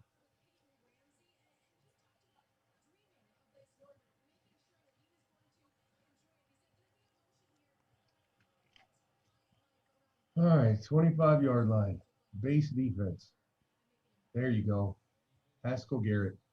This kid, I mean, the biggest snub ever was this kid getting second team. He's one of the best tackles in the country. That's a big old boy, too. You remember the offseason story about him? He got shot in the face this Oh, summer. that was him? Yeah, I know the story. I couldn't remember his name, but that's him. Okay. Yeah, he got shot in the face like 6 months ago, and now he's out there playing D tackle. What was the story behind that? Wrong place, wrong time? What yeah, he was it was like after the bars, I think, and he was walking back to his apartment or whatever, and he saw a guy kind of getting physical with his girlfriend, and he went over to kind of try to break him up, and the dude pulled a gun and it shot him in the face. Went right through his cheek, in and out or something, right? Yeah, in one cheek, out the other. Lost a bunch of teeth. Wow. It's unbelievable. Great kid, too, from Vegas.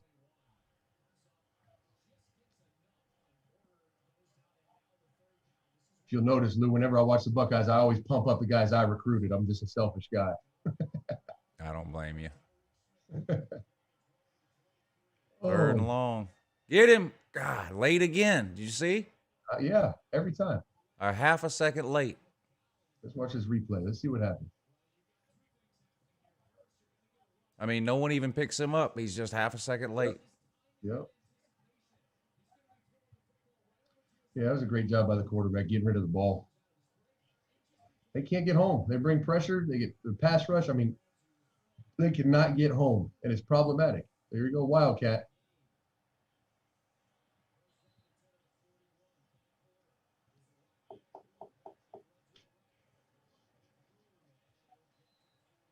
Except 3 or 4.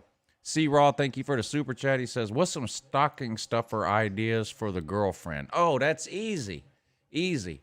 A pair of like fuzzy, woolly, warm socks, some chapstick, a gift card to Starbucks, and then whatever her favorite candy is. Boom. I mean, that's it. You're done. I don't even have to think about it. I've been doing the same thing for years. I don't have to think about it anymore.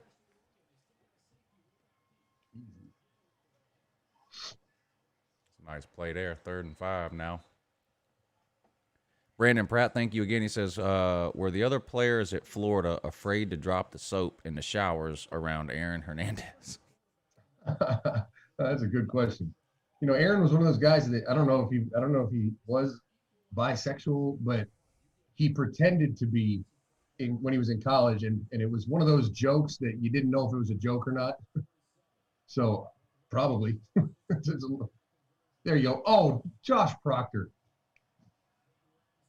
Catch the ball. Oh, man, that's why he plays DB. I'm telling you, the guy I told you right at the beginning of the show, he's a ball hawk, right? There we go. God. Butterfingers right in his hands. Catch the ball. And again, 2 Ohio State players in the backfield can't catch the, can't get the QB down. Yep. But man, that should have been picked off. He should still be running.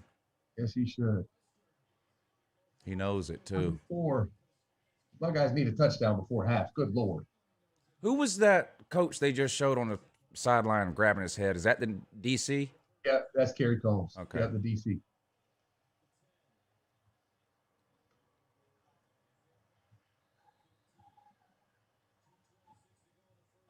How many people did Ryan Day keep around when he became head coach? So he kept everyone on offense. Obviously had to replace himself, but and then on defense he only kept Larry Johnson, if I remember correctly. Yep, he only kept Larry Johnson, the D-line coach. Yeah.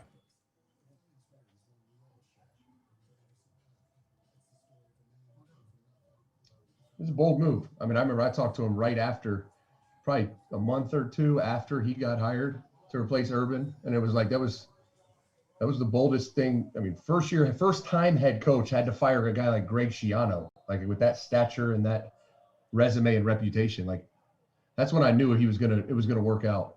Oh, see, Lou, tell me why Trey Sermon is not playing running back every snap. Tell me. Look at him. Yeah. I mean, it just looks like a playoff caliber run game when he's in the game. Just check it down. Oh my gosh. Well, that's why maybe.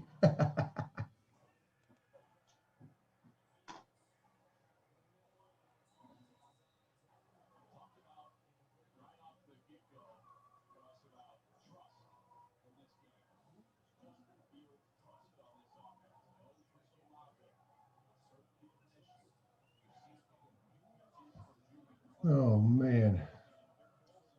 2nd and 10. Here we go.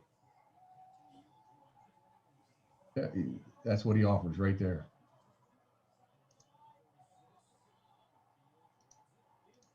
There he goes.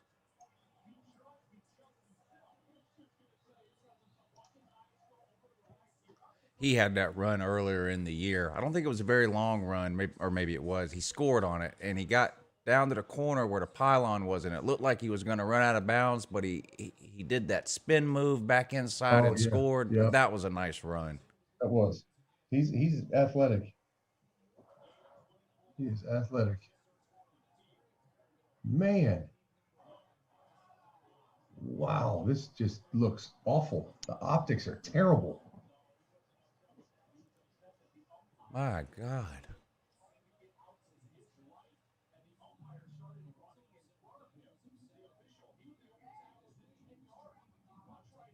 I mean, he had all day. A receiver can't get open. Huh. Oh, man. Now we're going to blame the umpires? The referees are playing defense against the Buckeyes, Lou. Yeah. That's not fair. Yep, not fair. Blame the refs. Oh, man. 4 verticals with a check down. Throw it. Oh, man. That's a bad flag. I don't care what anybody says. That's just horrible receiver play. Like, what's the flag for? Because the kid couldn't get open and he got ran out of bounds? Get open. Look at this. You didn't save the box for the quarterback. I mean, that's just good coverage. Nope. Ohio State will definitely take it. I guess. No. Bad receiver play. That's all it is.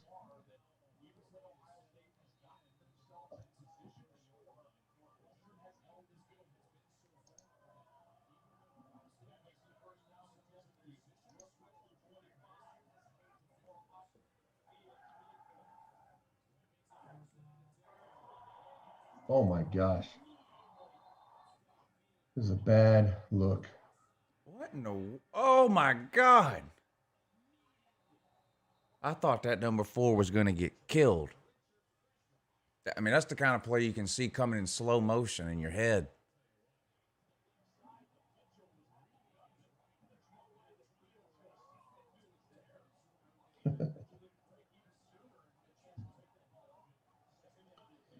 Second and 10. You need to score a touchdown.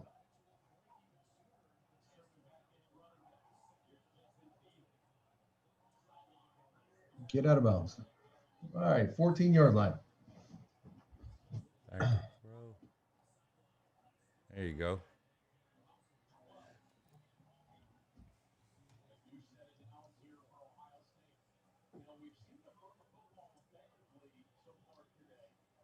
(24-7) Oklahoma up now over Iowa State.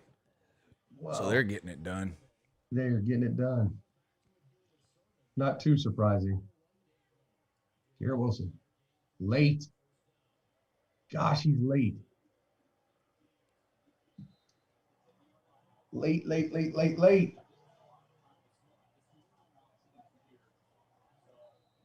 If there's a knock on Fields, I'll tell you that's what it is for me. It's just he doesn't get through a progression. He kind of buzzes through it, and then he just kind of looks around to find a guy instead of just being like very calculated, like 1, 2, 3, check down. It does seem like on a lot of plays he's holding the ball way too long. There it is. Picked off. Oh my gosh.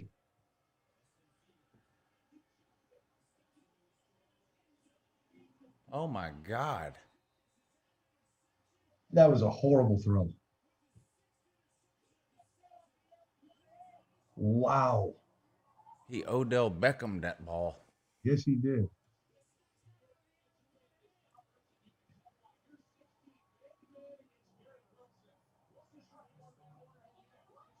Look at that. I mean, that's a hell of a play by that kid, hell of a catch, but that was a terrible ball. A freshman he is. Look at that catch. Wow. My God. That's amazing. That is the best play that kid's ever going to make. That is unreal. Unbelievable play.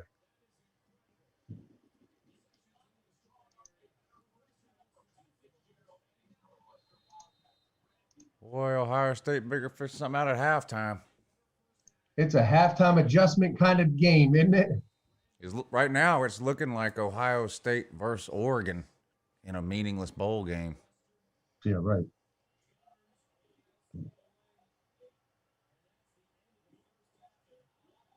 Wow.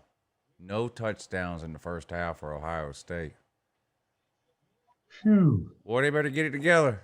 That's gonna be this would be an embarrassing loss. They'll get it together. They'll get it fixed at halftime. Playoff committee sitting around going, well, Yeah. Playoff committee switching the channel. They're watching the Texas A&M game now. Right. Oh, watch them leave the Buckeyes out even if they win.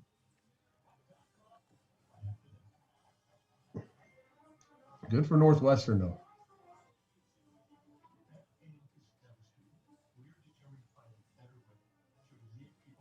I can't believe it. I really can't. Me either. I know they didn't play last week, but the week before was probably the best game Ohio State has played. I mean, they looked really – who was that they played? Michigan State? Yep. I mean, they looked really good. And now they just – I mean, this is bad. This is bad. Bad ball. The defense, it's no one thing. The defense is playing bad. They can't tackle. The Northwestern guys are running 7-8 yards before anybody even touches them. The wide receivers are running, multiple wide receivers running open on every play. Offense has no rhythm. 3 trips to the red zone, no touchdowns. That's unreal. Unreal. This is just a bad game all around. I mean, and I think the two most glaring things are Justin Fields is not playing well. He's off. And the second thing is the defense, they're not getting pressure on the quarterback. And I don't want to take everything away from Northwestern. That quarterback's getting the ball out of his hands. He's avoiding any pressures, but they play this soft zone coverage. And if you don't get pressure on the quarterback, a decent quarterback will pick you apart. You got to get pressure. They're not doing it on defense. And this offense just looks off and just off.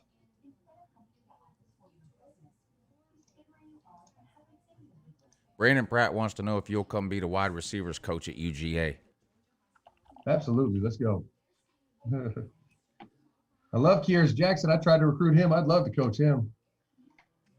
He's been a good surprise. He wasn't one of the ones that a lot of the fans were expecting to be great, but he's turned out to be. I mean, George Pickens is what he is, but Kears Jackson's probably been our most reliable receiver all year. There's no doubt. He's my favorite guy that Georgia had. Even in preseason, I was talking about him. He was one of my favorite receivers in recruiting in his class. And you ain't going down to the sticks of Georgia and pulling that kid out to Ohio State. It's not happening. Right. But I got to know him. I got to know his mom. I went down there probably 5 times, and I love the kid. I mean, just a great kid. Never mind the player, but I love him as a player too.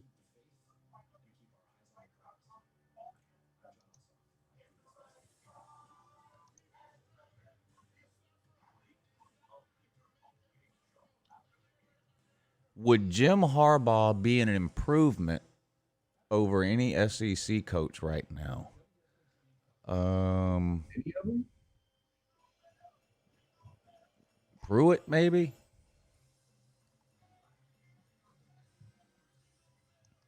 I mean, so many of the coaches in the SEC right now are new. It's hard to really judge them versus a guy like Harbaugh who's been around 10 years. You sort of know what you're getting with Harbaugh. Like, I don't know what I don't know what Mike Leach is going to end up doing, or Lane Kiffin, or Beamer at South Carolina, even Pruitt at Tennessee year 3. I mean, it hasn't looked good, but Sam Pittman at Arkansas, I mean, you don't know what he's going to do. So, I don't know. It's hard to say. I mean, it's kind of hindsight 2020, but you can say Muschamp, right? Oh, yeah, Muschamp for sure. I mean, I know he's not a coach anymore, but he was.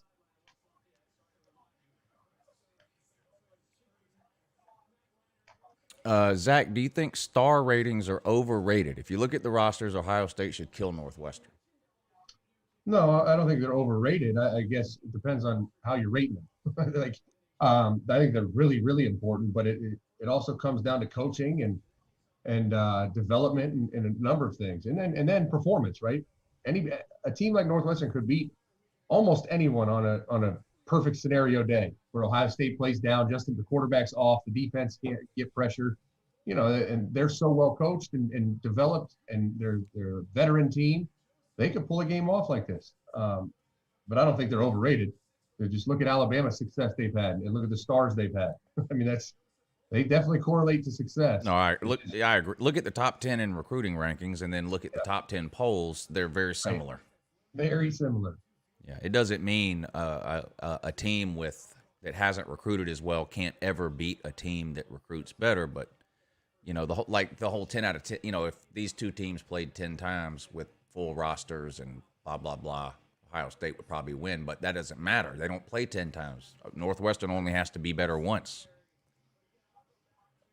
They're better today. That's all that matters. That's it. I mean, you see that all the time. The upsets that happen. I mean, it doesn't change the NFL draft, right? Right. The NFL draft comes around, and sure enough, Bama, Georgia, LSU, Ohio State. Like do coaches have any? Does a coach know he's recruiting a 5-star kid? Do coaches look at that? Like, which comes first, the chicken or the egg? Like, I've noticed a lot of times a 4-star will start getting a lot of interest from Ohio State, Bama, Oklahoma, and Georgia, and then next week he's a 5-star. Yeah, it happens a lot. So does a coach, how much does, like, I know a coach isn't looking at the 24/7 rankings and going, oh, well, they say this guy's the third best receiver. Let's go recruit him. I know they don't do that, but are coaches aware that a guy is a 5-star or 4-star or whatever? Yeah. Absolutely. I mean, I don't think any decisions are ever made on that, but and I mean, it's one of those things. In Urban, you say it all the time. It's like, they don't matter. We're going to take the guys we want and that we've evaluated. But as long as they're keeping track, let's try to win that too. You know what I mean? And those, they've gotten a lot better. Like 10 years ago, the rivals and those things, I mean, they were so far off on player evaluations. It was terrible. And they've gotten a lot better at it, but they still follow the lead of the coaches. So if all of a sudden a kid starts popping all these offers, they go back and look, and all of a sudden they have a different lens on a kid. They're like, oh, you know what? I see it now. He's a 5-star. It's like, no, you just got it wrong the first time, but that's fine. Make him a 5-star.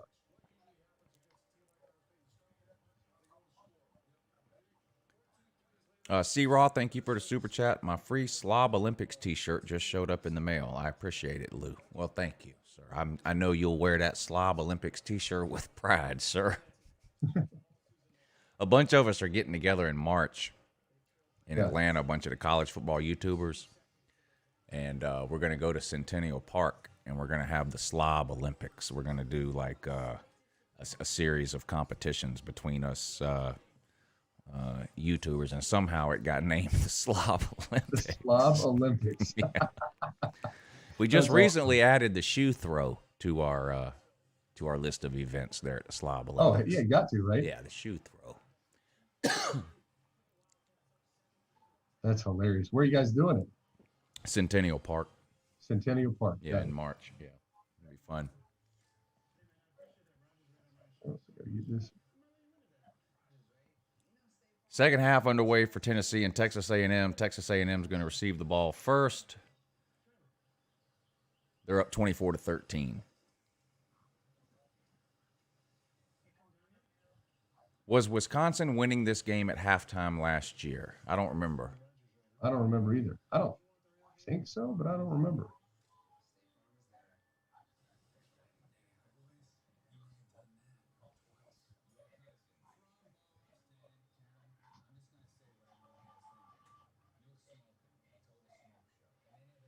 First and 10 for Texas A&M on their own 25. Starting off the third quarter, Mon throws out to the flat, complete. Picks up about 8 or 9 yards. Oh.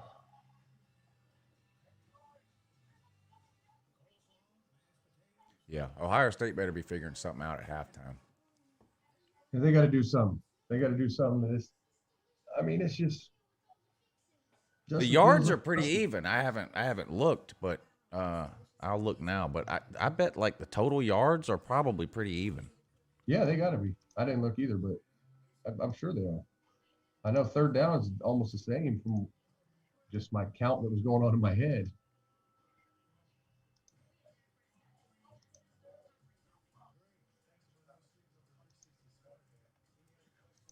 Let's see.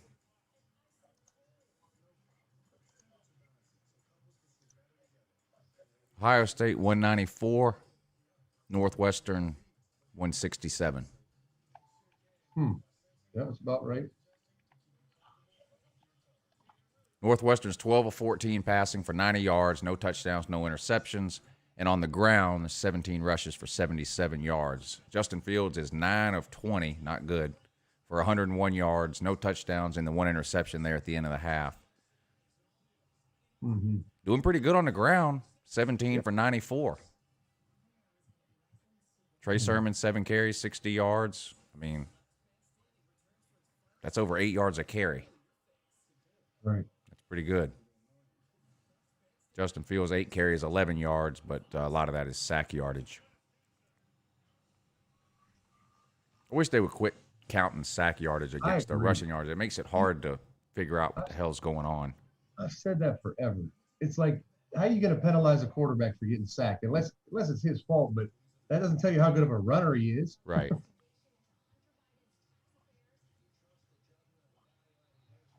Oh, boy, this is an ugly, ugly first half. Yeah. There's two options. They're going to lose this game, or they're going to come out and actually absolutely just explode in the second half.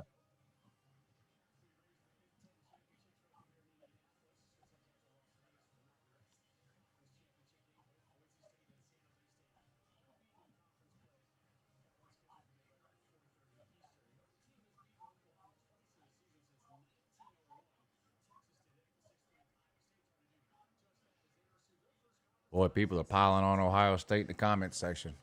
I believe it. I've seen this before. They'll be gone in the fourth quarter if things turn around. You won't be able to find these people. Absolutely. It's like me making those halftime videos each of the last 3 times we played Alabama. I've made a video at halftime basically laughing at Alabama. And then the second half happens, and I'm like, oh, my God, not again. Not again. I have to get on That's after awesome. the game, and, well, I was wrong again. That is awesome. Oklahoma is just destroying Iowa State.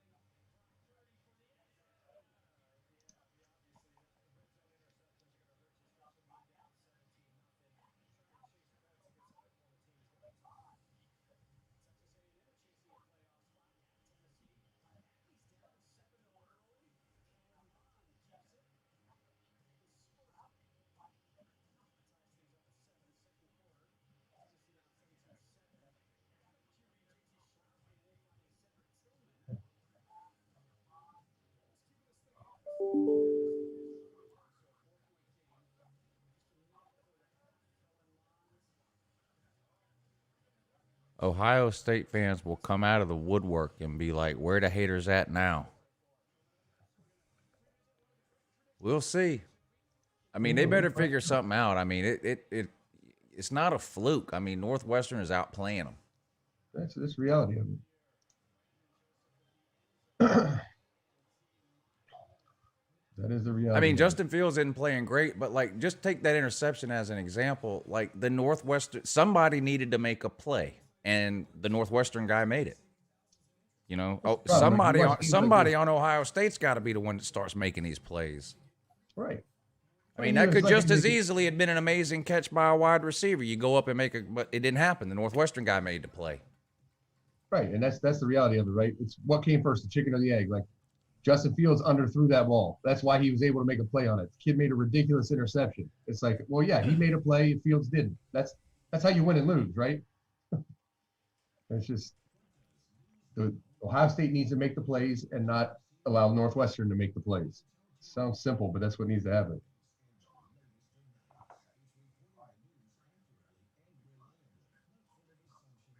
Lou is always so quick to defend Ohio State. It's odd. Lou literally just said this is no fluke. Northwestern is outplaying Ohio State. I don't know if you need Q-tips or a therapist or both.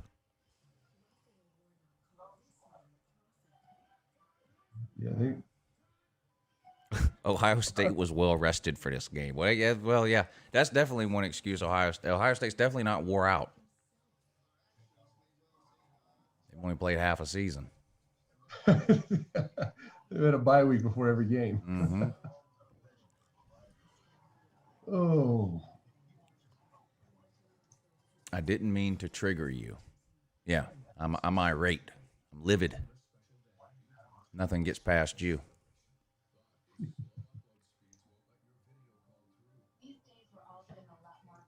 Lou, I'm gonna go grab something to drink at half real quick. All right, go ahead, man. I'm gonna take a like a 5 minute break too. Okay, cool. We'll be right back. Give us like 5 minutes. We'll be back. 5 minutes.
Hey, I'm gonna open it up.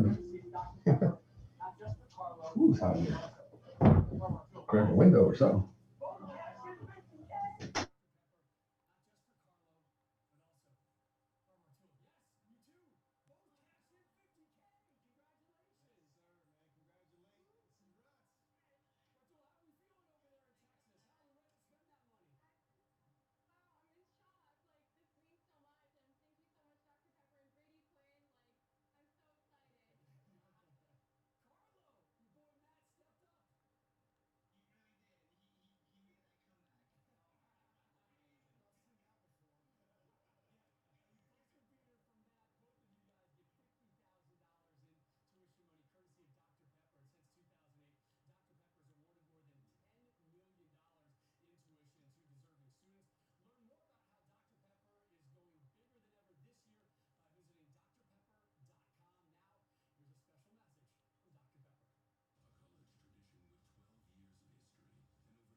Oh, my bad, Lou. That's all right. I just got back and I sat down and I seen you just over there talking, talk. And I said, well, how come I don't hear anything? Oh, all the people are like, this guy's going on a rant. We can't hear him. All right, second half about to get underway here, I think. A few more minutes.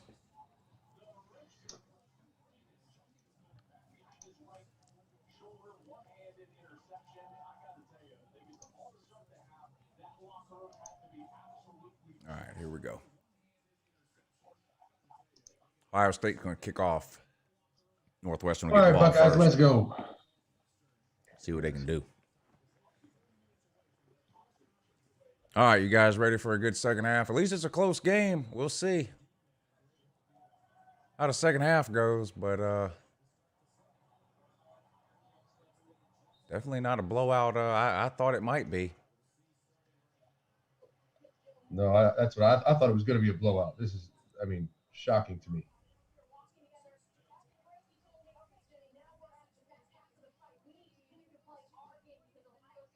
I'm curious, the Ohio State fans that are in here watching, y'all have to be pretty worried.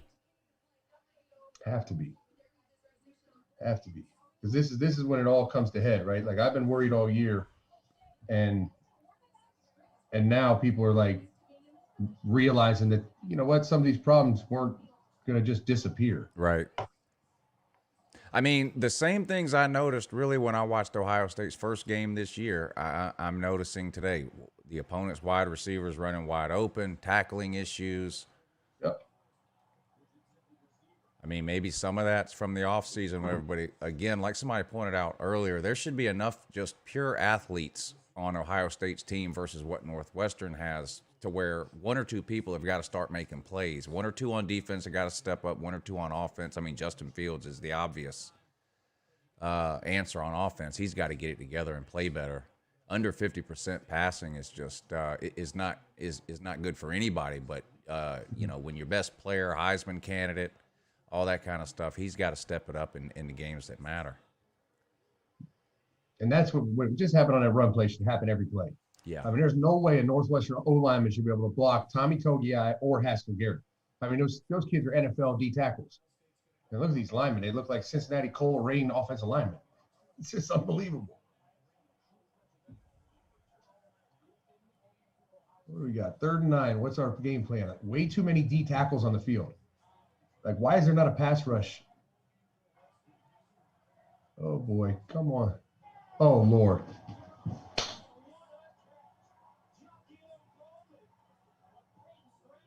Wow. There you go. Ohio State fans all game have been saying, play man-to-man. I was just about to say that before the play was snapped. I was like, well, they're playing bump and run man now. Right. And it wasn't bad coverage. I mean, you got to get your head turned around, but that was a good throw. Yeah. It was a great throw. Oh, boy. Oh, boy. When it rains, it pours, doesn't it? Look at this. Man, this is I mean, all day long, everything Northwestern has tried to do, they've just made it look so easy. And then the opposite for Ohio State, everything's a struggle. Right.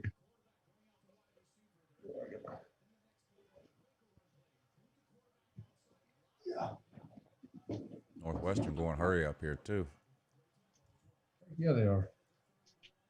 Jet sweep.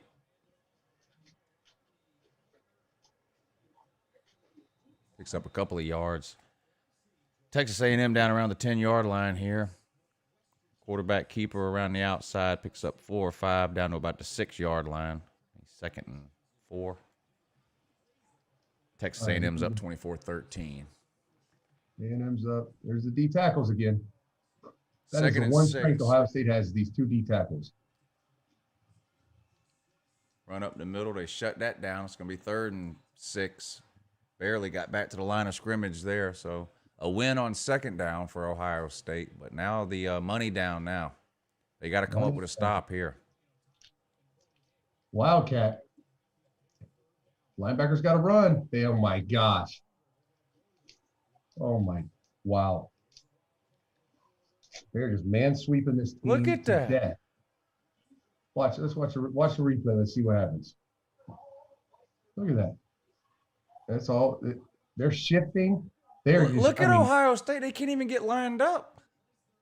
It's these shifts to Wildcat. They're getting out-coached right now in a major way. Ohio State had 5 players standing around in the middle of the field when that ball was snapped. Yeah, it's unbelievable. Watch what they do, though. They are getting out-coached. I mean, this is Pat Fitzgerald saw this on film, that these different shifts and trades cause Ohio State to flip guys, and he's shifting, trading, and Wildcats snapping the ball, and they're not lined up. They can't get in position, and they're getting out-leveraged. They are getting out-coached right now.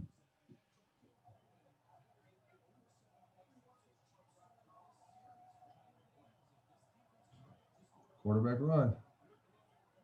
Great tackle. Was that Proctor? Yep, Proctor. Great tackle. Quarterback draw. Ooh, ate him up. Bama Mike, thank you for the super chat. He says, I'm loving this. Buck the Suckeyes. Yeah, there is no love lost between Alabama fans and Ohio State. I can guarantee you that. Yeah, we beat that ass in 2014. Why wouldn't they be salty still? All right, another third down. Yes. Justin Hilliard. That's a linebacker, Lou. Intercepted. That is a linebacker. Well, see, that time the defense made the play instead of the offense, and that ball was underthrown. Yeah, it was. Very similar to the Ohio State turnover. Yep. A little fade route in the corner. Both underthrown and both intercepted.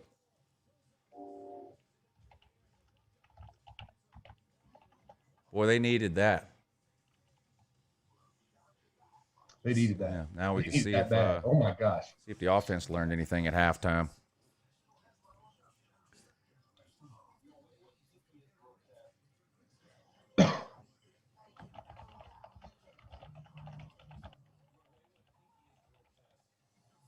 Oh man, this is.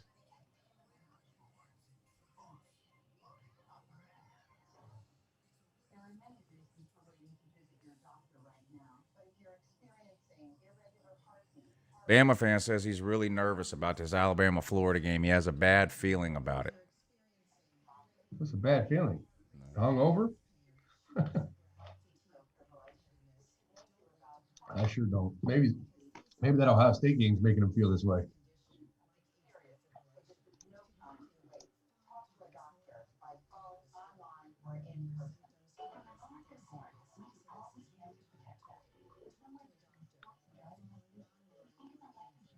Blake says Oklahoma has a defense. Yeah, we talked about that the other day.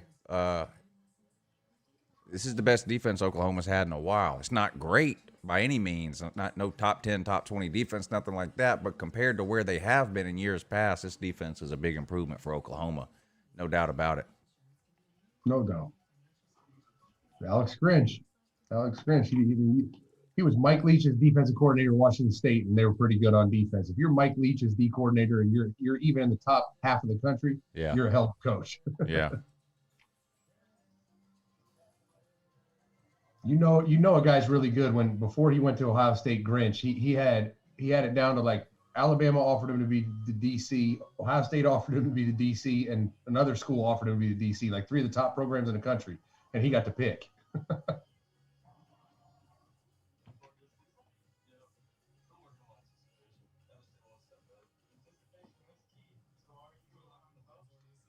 I'll take that bet, Minshew. If you're not trolling and actually have any money, which are, I think I know the answer to both of those questions, though. He says, I bet Justin Fields throws an interception on his first throw. I'll take that bet. What kind of odds does he want on that? Yeah. So here's a question for you, Lou. Does Ohio State keep the 4 spot if they just pull out a small margin of victory? They pull this out in a struggling close win. Do they keep the 4 spot? Yeah. I mean, Texas A&M's not struggling with Tennessee, but it's not a 40 or point blowout some people thought it might be. I mean, it's 24-13. Still plenty of time. Anything could happen. Maybe they end up winning by 40. I don't know. But I don't think Texas A&M is doing anything that makes you go, okay, now we'll put them over. I mean, what's Right. more impressive? Let's say Ohio State even wins by 3 or 7 against a 6-1 Northwestern team that the playoff committee tells us is the 14th best team, right? Right. I would think a small win over that would be more impressive than a 2 or 3 touchdown win over a 3-win Tennessee team. I agree. I think they keep it. And you're watching it. I'm watching this game, and you talk about scratching my head. This kid should be the feature back. Yeah. I mean, he did two runs, and it looks like a big time run game. Well, 8-9 yards a carry he had in the first half. And if Justin Fields is off today for whatever reason, oh no, fine. Feed the running backs. What is this now? Oh my gosh. What in the? Okay, now that might be the worst throw I've ever seen. What was that? Yeah, it was a missed assignment by the receiver, I'd imagine.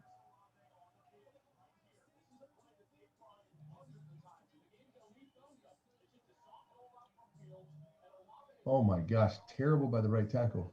Where's Jameson going? What is going on with the receiver position? Wow. Wow. I mean, it's the same problem that Olave had against Clemson, though. These receivers are not being taught when to scramble, I guess. It's scramble rules. They're just taking off in scramble rules, and the quarterback's throwing their actual route. Justin Hilliard's the player of the year on defense. I don't care what anyone tells you. Man. This is amazing. That was horrible.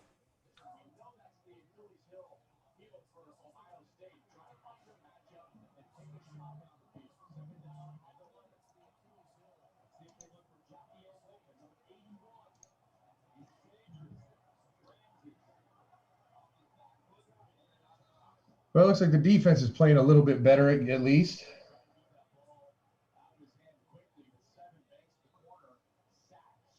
Third and 11.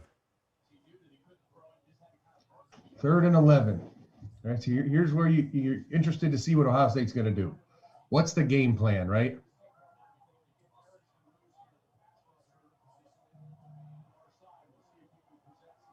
Good. We got some athletes on the field. That's good. They're going to blitz. Get home. Finally. Tough Borland's late to the party. Hey, so, you know what, Lou? Sometimes it's beneficial to be the slow white guy. Yeah. When the quarterback steps up, you're just getting there. God, they ate him up, too. Yeah, they did.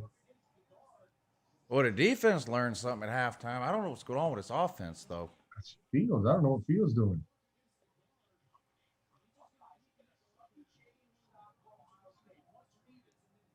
Oh, man. He's missing Chris Olave right about now. Yeah, he is. Sure would be nice to just throw the ball up and let him go up and catch it. After it. Oh, no, they're not. It was a ploy. A farce. Oh, no.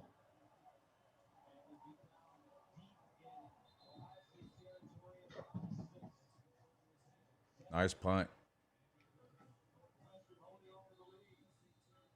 Long way to go. Long way to go. KJ Brackens, thank you for the super chat. He says, I'm a huge Florida fan, but it would have to be the perfect storm for a win tonight. Florida's defense can't even line up, and it's week 10. Zach, why do you think that is? Florida's defense has been bad. I don't know why it is.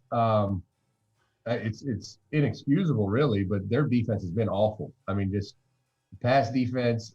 Kyer Elam was the one guy that I've seen on film that I think is an NFL player. Like he's not the only one, but he's the one that I think's played well at times. Marco Wilson's been kind of a liability all year, and then they just can't get after the quarterback. But not getting lined up, that is a coaching error for sure, and there's no excuse for it.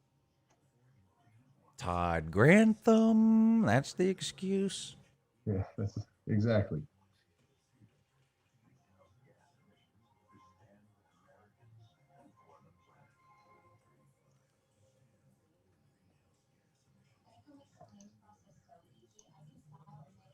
I was worried about this. I mean, I was worried about it. Chris Olave out. They've been a 2-receiver show all year long. They haven't played other receivers. They haven't thrown it to other receivers. And now you get in a game like this, you're out one of them.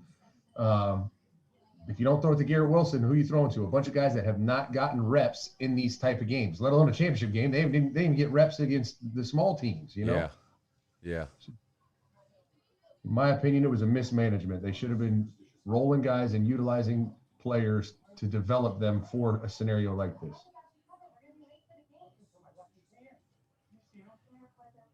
And I mean, at this point, winning this game is in question.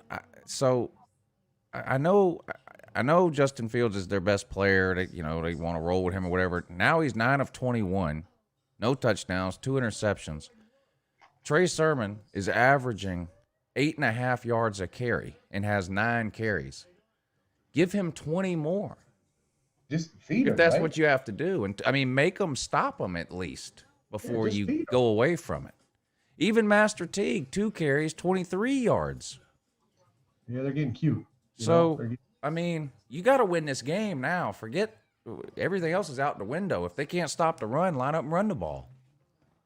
And they shouldn't be able to stop the run. I mean, it's not working in the pass game. You know what? Fix that shit on Sunday. Right. Yeah. You'll have 2 weeks to work on whatever. Now you got to get out of this thing with a win. Right. Ugly or not. Run the damn ball. 9:03 left in the third quarter now. 10-6 Northwestern on top. Ohio State's been in the red zone 3 times and has 0 touchdowns, 2 field goals and an interception. They're rolling with Trey Sermon, though. That's a lot of white people. That's a lot. There he goes. You see what I'm saying? Lou. My gosh. Look at this guy. You mean to tell me this kid's not been the best back at Ohio State all year? Come on, man. Feed that kid. Don't you love a stiff arm? I love it. It's so old school, but man, when it's done and it's done right, it's still so good to see. He just threw that guy off of him after running 60 yards. It's the amount of disrespect you can put into a stiff arm. Yeah, it's so good to see. Oh, it's beautiful. Get off me! Right. 10 carries, 150 yards. Hand it to him again, please. Bitch, get off me.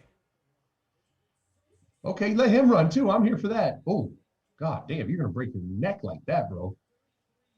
What is he thinking? Oh, no. Oh. Uh-oh. Ruh-roh. That's that jam neck right there. Now watch this. Here's what I always talked about as a coach. Do not let this kid throw the ball right now. Think about a quarterback gets hit like that. You better not call a pass play. Yeah, he hadn't been playing great without cobwebs. Right. Now, who would come in if he did have to go out for some reason? Probably C.J. Stroud, a freshman. God, can you imagine that, having to come in this game down 4? Oh, just covered. Pressure. Covered. Man, I don't know. I try not to be critical of the receivers because people immediately will be like, oh, he just is jealous that he's not the receiver coach, but they can't get open.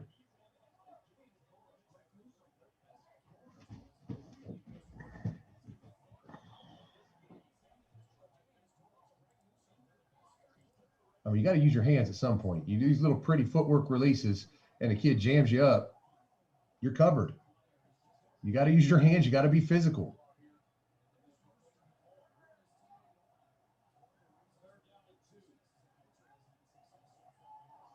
Third and 2. Boy, you better pick up the first down here. Bog down here again. Kick another damn field. Going to have to call a timeout. They don't snap this ball. Delay a game. Wow. Yeah, this is rough to watch for old Justin. It's just rough to watch.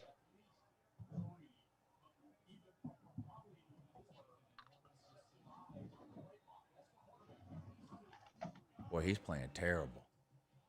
Terrible. I mean, you're standing right in front of the play clock down there. No reason yeah.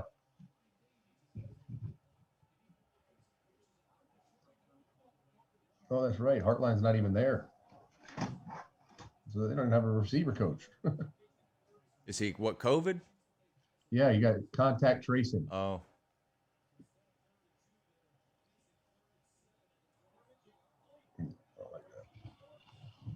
Back to throw. Good protection. What was that? Oh, tipped. God, they're going to have to settle for another damn field goal down here. This is pitiful. It's bad. Bad deal. Got to understand throwing lanes, my friend. Understand throwing lanes. You can't throw through a D lineman's hands. And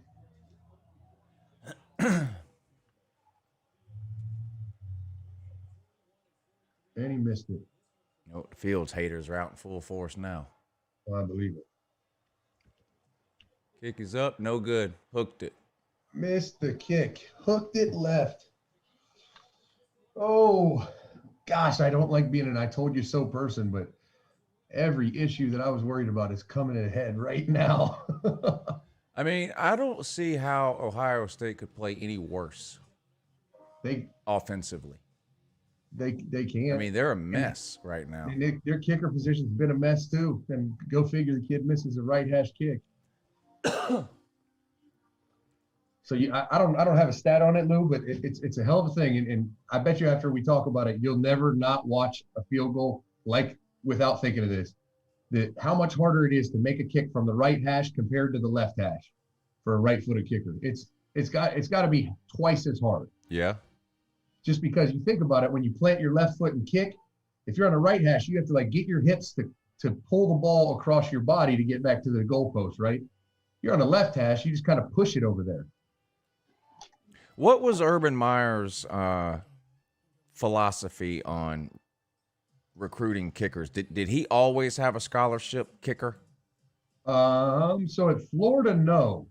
They did recruit a kicker, I think, twice in his 6 years.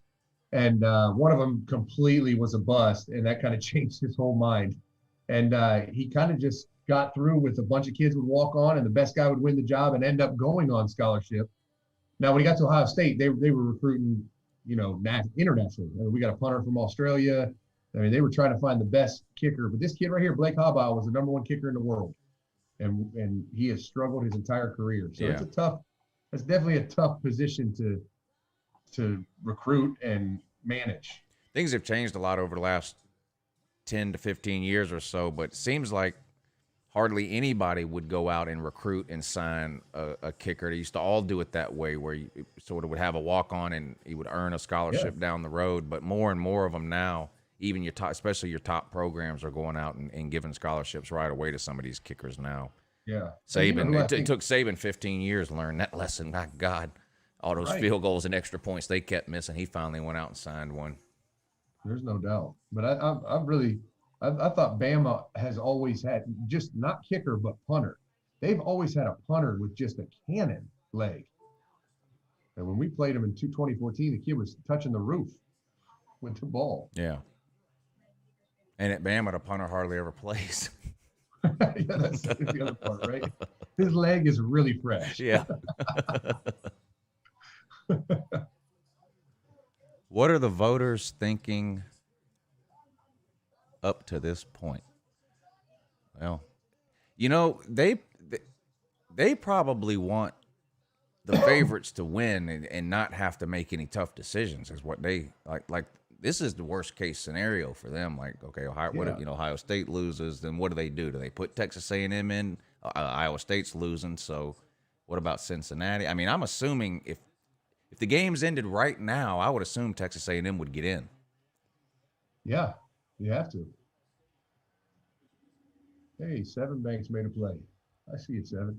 Yeah, I think, there's no one in the world outside of maybe, some fan bases or some teams but no one that's making decisions, whether it's the ESPN, the networks, or any of that doesn't want Ohio State and their money in the playoffs. Right.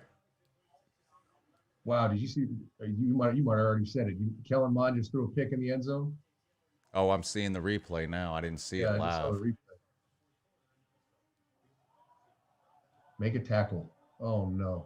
Make a tackle. 10. Oh my God, 2 missed. 2 missed tackles in one play. Could have been a 4-yard gain. Could have been an 11-yard gain. Instead, it's a 18-yard gain.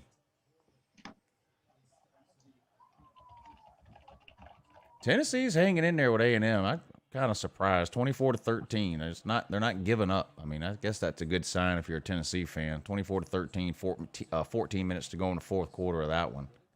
Yep. Down 11. Another first down for Northwestern. Fakes the jet sweep, rolls out. Pressure, incomplete. 2nd and 10. Oh, man. They're not happy about that play. Pat Fitzgerald was livid. He just tackled his quarterback. Yeah, I worry about Kerry Combs as a coordinator. Pat Fitzgerald must be a pretty well-liked guy, I would imagine, like amongst the coaching people. Yeah. Yeah. He's got a lot of people have a lot of respect for him. Yeah. You know, the guy that does that way, just, he's a lifer. He wanted to build something at Northwestern and build his house on the lake, and he just wants to commit his life to making Northwestern better than he found it. Yep.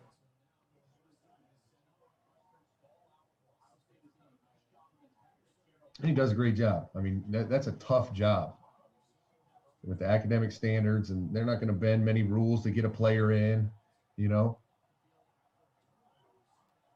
What did I miss there? Was that a unsportsmanlike late hit or something? Oh my gosh! Now they got him for a horse collar. Yeah, they called roughing the passer because he tackled the quarterback after he threw it. Oh, look at that! Oh God, you can really hurt somebody that way with that tackle there. No doubt, yeah, horse collar.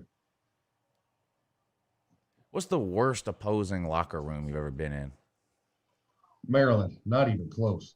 I take that back. That's Power 5 football, Maryland. Now, when I coached at Marshall and Temple, you go in the MAC, boy, the Bowling Green locker room it's the size of this studio for your whole team. Wow.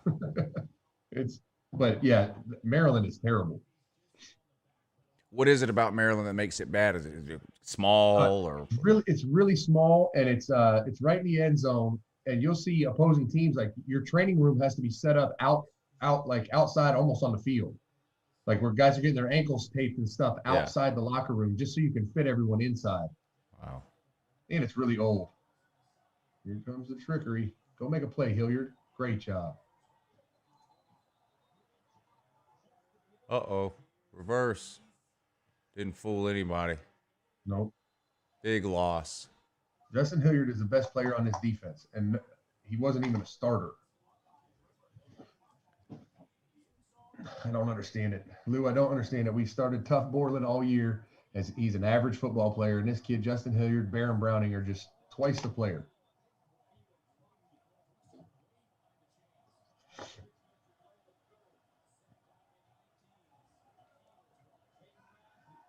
Better get it together, Fields. Gosh, I'm going to start getting negative. I probably should just watch the game.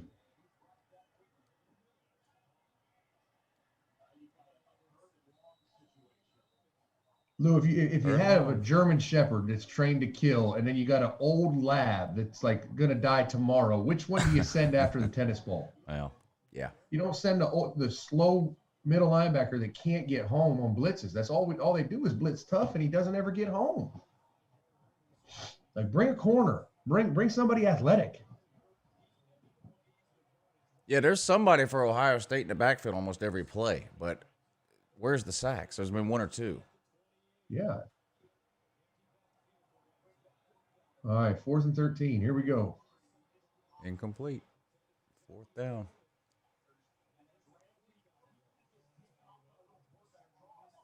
Nobody scored yet in the second half here. Still 10-6.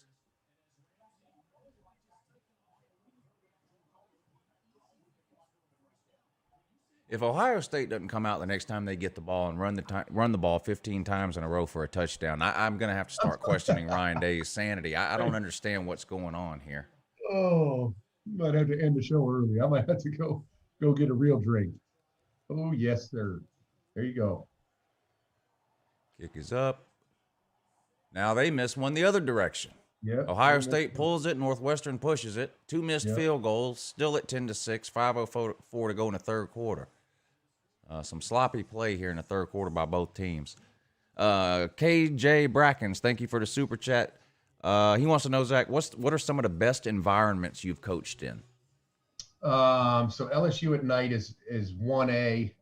Penn State whiteout at night is 1B. Let me think. Where else? Wisconsin at night, the jump around, that whole deal is really cool. That's a wild environment. I would say, I've never been to Georgia. Obviously, we played in Jacksonville every year, so I can't even comment on, what is it, between the hedges? Is that what they call it? Yeah. But I've heard it's really cool. It's one of those things, you coach in the SEC for 6 years or 5 years or whatever it was.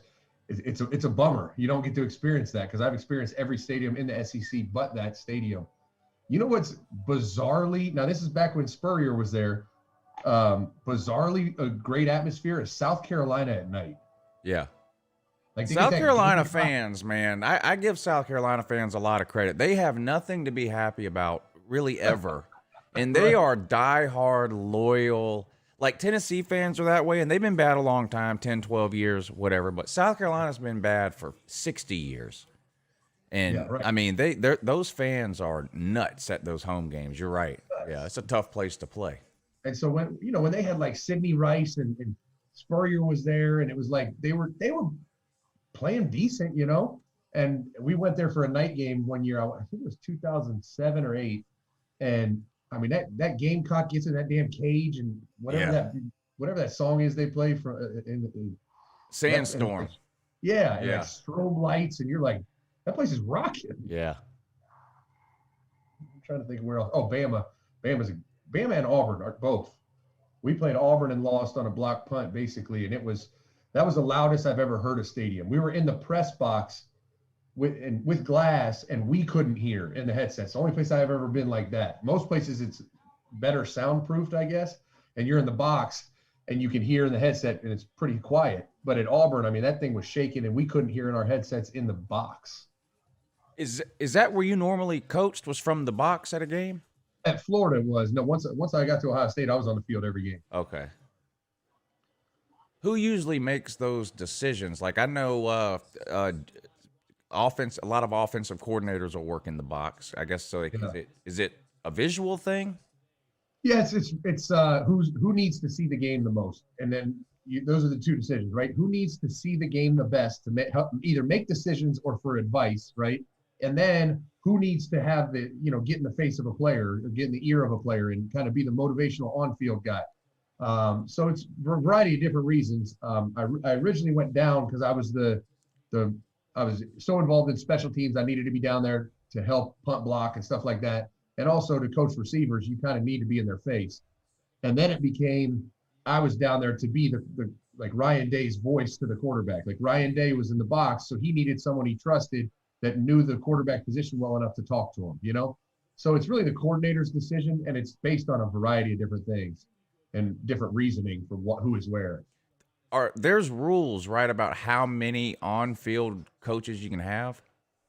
No, there's rules of how many you can have in the box. Oh, so okay. Everybody can be on the field if you wanted to. That's why, like, you'll see it towards the end of games of blowouts, everyone comes down and it's like, all right, we're done. Come enjoy the atmosphere. But you can only have, I don't even know the number anymore. You can only have a certain number of headsetted coaches in the box. Okay.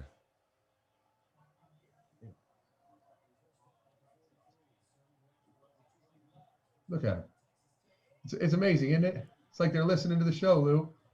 Well, they should be. They should be if they're not. Just feed that kid. Look at that. Another big run. Like, just hand him the ball. Unfortunately, I mean, he needs to break one of these because now they're down here in this no man's land where they can't get anything going. Maybe they'll just keep running it and run it in. I don't know. Yeah, just run it. I mean, at least make them stop it, right? Tell me about these giant cardboard signs that these people hold up with a picture of Batman on it and shit like that. Did y'all ever do that? Yeah, we did it, and it was complete bullshit. It is for everyone. I don't care what anyone tells you. Not one of them means anything. It's all to try to get people to sit there and spend time trying to figure out what they mean. When I was at Ohio State, I actually I was in charge. I wasn't in charge of them, but they were like, "Hey, why don't you get some of the younger guys to make these boards just for, fun?" And I thought it was a complete waste of time because we weren't using them. It didn't mean anything. And so I had them do it, and I said, "You have one goal: is to go viral. The pictures you put on this board. The only reason we're doing this is to go viral." And they did it. Every week they went viral. They would put like a Barstool logo, and then Barstool would blow it up. Like that was the whole reason we did it, to go viral. It's amazing, isn't it? Yeah, some of those signs they hold up are hilarious. Picture of SpongeBob or just all kinds of weird. And I'm like, always wondered, like, why? Why, right? Yeah, they're always complete bullshit. I mean, I'm sure there's someone out there that uses them for something, but for the most part, I think from anyone I know, they were always just decoy, like to make people spend time trying to figure them out.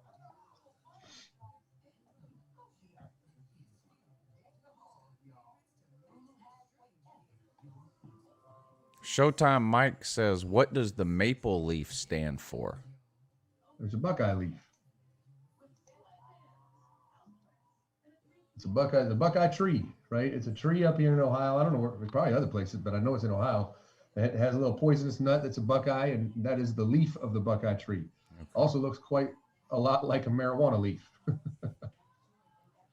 I walked through Buckeye Grove. Yeah. Right outside the stadium there. Yeah. Matt from Gainesville, thank you for the super chat. Northwestern needs to start scoring off mistakes. Well, any scoring at all by either team would be exciting at this point. Oh, without a doubt.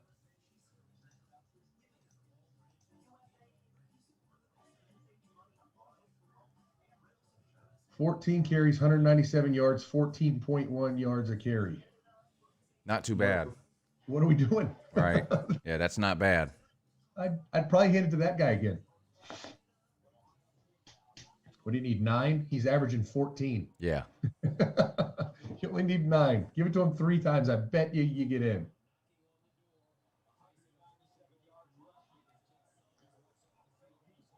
There you go. And there you go. What do you say? First and goal, handoff, Trey Sermon. Nobody touched him. Touchdown, Buckeyes. I mean, can we just do that? They'll win by 20 points. They'll win by 15 points if they just do that down the field right now. This has got to be pretty demoralizing too for Northwestern, because it's hard to imagine that they could play much better than what they've played so far, and they've really dominated. Like, if you forget stats, forget all that, just watching the game, like, Northwestern has clearly been a better team, but they couldn't put them away, and you're treading water in a spot where you're up by 4 forever, and now 1 touchdown and you're losing. This is demoralizing for Northwestern. Demoralizing. To play that well and be doing that well, and now just to get run through like that.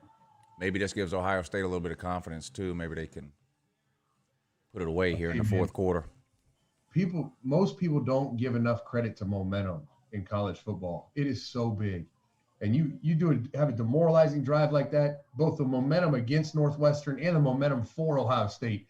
This is where you see another big play. And then, it's like a snowball. It just starts growing and mounting. And it's huge. It's all about capturing momentum and capitalizing on momentum.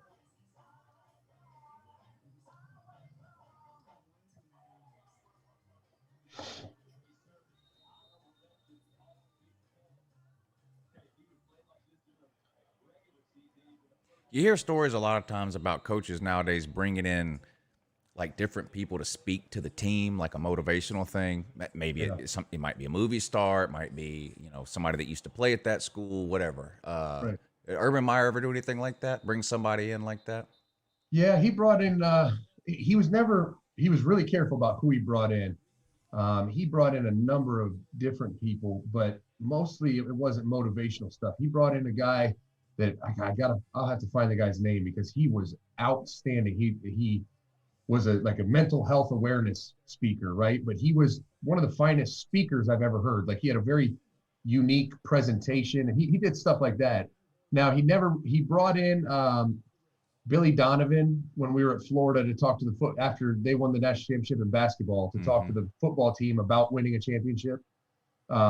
He brought in Doc Rivers one year at Florida because he did like a champions night, but not usually. He usually didn't. I mean, he was kind of the rah-rah guy, so he didn't feel like he should bring in another rah-rah guy, you know? Yeah. Texas A&M has scored again, 31-13. They're up over the Vols now. 8:27 to go in the fourth quarter of that one. There he is. Lou, there he is. The ball hawk. Did he get it? Was he in bounds? I don't know. The ball hawk. He thinks he was. What were you saying about momentum, Zach? Yeah, exactly, right? And it's amazing. Look at that. They got pressure on the QB. He's running around, makes an ill-advised throw. That's a catch. So shit, he might have got two in. That might be an NFL pick. Wow. Yeah, he's definitely in bounds, both feet, like you said. Is that the same guy that dropped the one earlier, too? Yep. He made up for it that time. All right, let's go. This game's fixing to turn around now.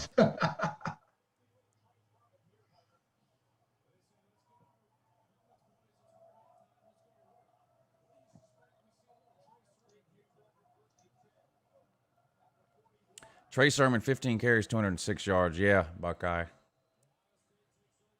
They haven't been able to stop him. Here he goes again. Whoa, never mind. They sat his ass down with the quickness that time.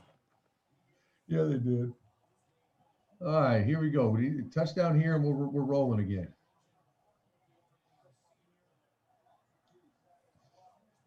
Oh, we're going to throw it. That makes me nervous. Check it down. There you go. We got 3rd and 8 now. Whew. Nowhere to go with the ball. Dumps it off. Remember we talked about capitalizing on momentum? This is how you don't do that. Boy, that's so frustrating as a fan. Oh, I mean, all the momentum moving, and then you just stall out. God, they gotta convert this.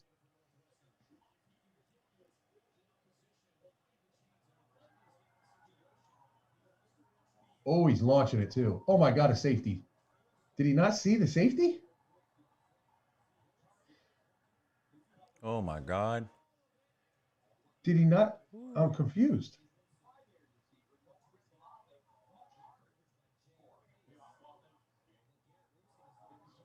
Going back to the Georgia-Alabama game, in the first half of that game, Alabama threw an interception. Georgia gets the ball, doesn't score. Yeah. Georgia comes out, throws an interception. Alabama gets the ball, scores right away. And then in the second half, we had 2 more turnovers, and they scored off both of those too. Like the difference between a great team and a good team. You know, forced a turnover, you got to capitalize on that. Georgia had the turnover, got no points off of it. Alabama had 3 turnovers, scored 21 points off of them. Yep. The difference in the game, really. It's the difference in the game. Capitalizing on mistakes and man. Oklahoma at work, Samuel says. Are they finding a way to – are they blowing it? No, they're still up 24-14. Oh, well, we call that a choke yet, right?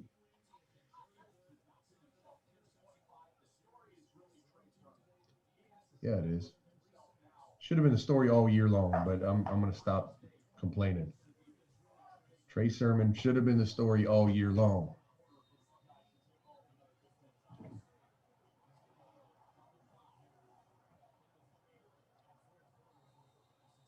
I wonder how many missed tackles Ohio State's had so far today. That's what I wonder.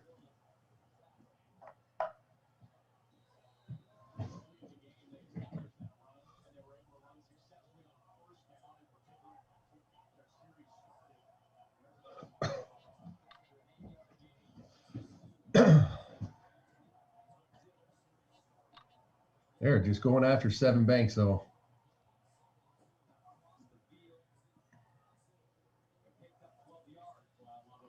Well, these players didn't waste any time taking advantage of that rule change that allows players to wear number 0 this year. I think every single team has 3 players with number 0. Right.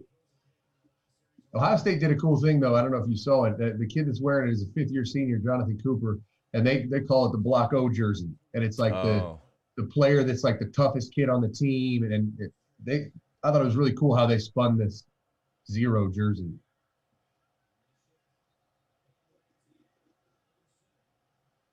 So that's a kid, Jonathan Cooper, last year that got hurt and didn't play like 8 games. And so he was actually healthy for the end of the season, and he'd only played in 3 games. So he was allowed to play in 1 more game and then still redshirt. And so they decided to play him against Michigan in the rivalry game instead of the playoff game against Clemson. And he had a huge impact in the Michigan game, and then was obviously not in there for the Clemson game.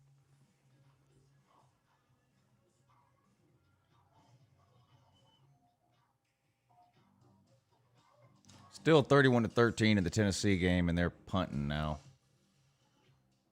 6:42 to go in that one. Terrible punt.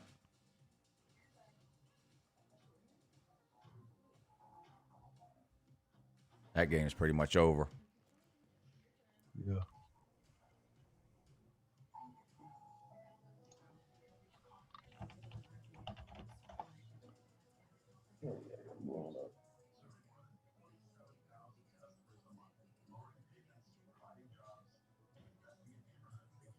Why is Lou hiding?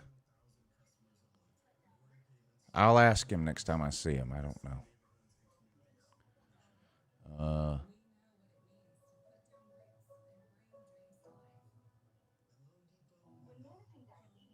Lou, do you still think Fields is better than Fromm? Oh. Oh my gosh, that's hilarious.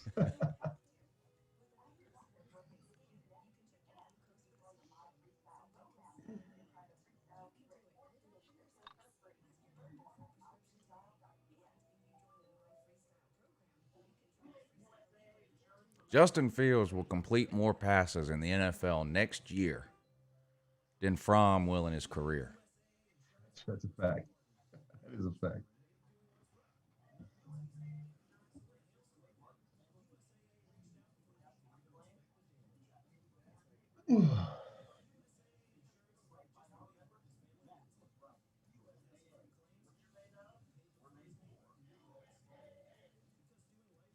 I think Texas A&M is better than Ohio State from this single game sample size.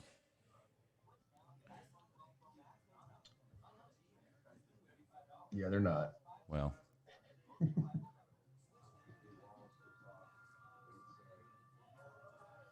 do you think Clemson is better than Notre Dame? Do I think it? No, I'm asking this person that thinks Texas yeah. A&M is better than Ohio State if they think Clemson is better than Notre Dame. Right. Just curious, trying to figure out their mindset here.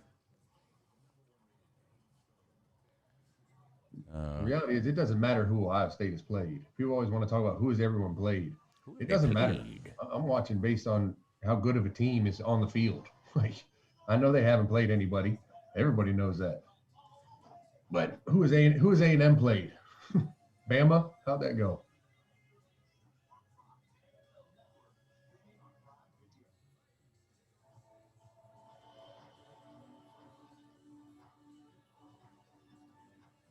Here's Texas A&M with a running back number 0.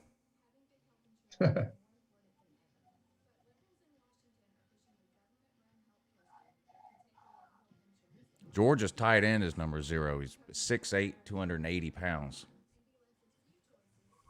Who is? Darnell Washington is a true freshman. Good Lord. Yeah.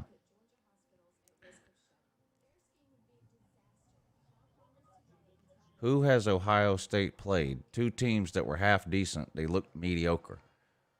Well, I guess what you're saying is that they will have beat 2 top 15 teams.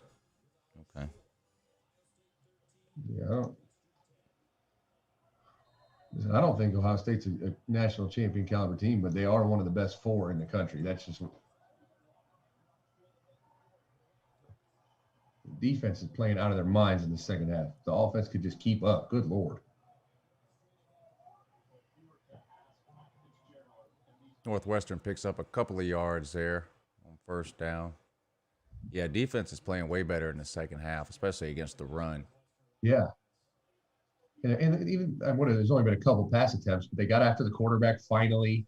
You know, oh God, here goes quarterback run though. Oh, fumble. There you go. Boy.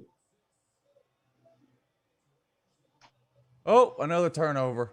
There it is. I mean, this defense is giving the momentum swings to the offense, just hit after hit. Yeah. The offense needs to come and explode, like big play, something.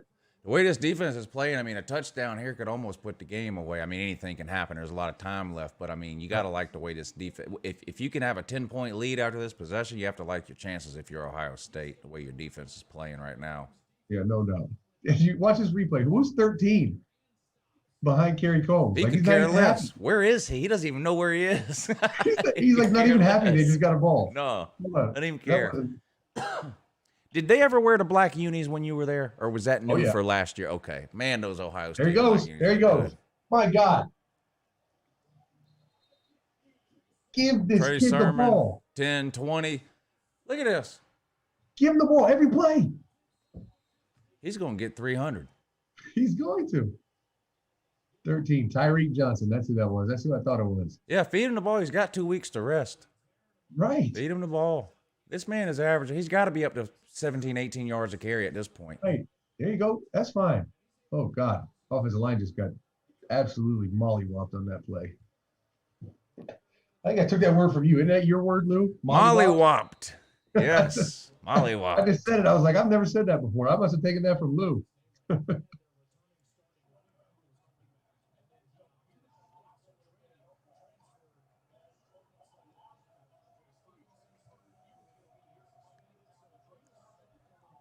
Somebody commented on my thing. 337 yards is the Eddie George's single game record for the Bucks. Oh, here we go. Now we're going to try to throw it. Run. Go score. Ooh. Fields back to throw. Nowhere to go again. Takes off. Has some room. Golly. We're going to get into my pet peeve, Lou. And this is a huge Ohio State thing. They do it all the time, and I hate it. Look at this, a two-man route, right? Hard play action. Everybody stays in protection, and two guys run routes. Like, it's the easiest thing in the world to cover.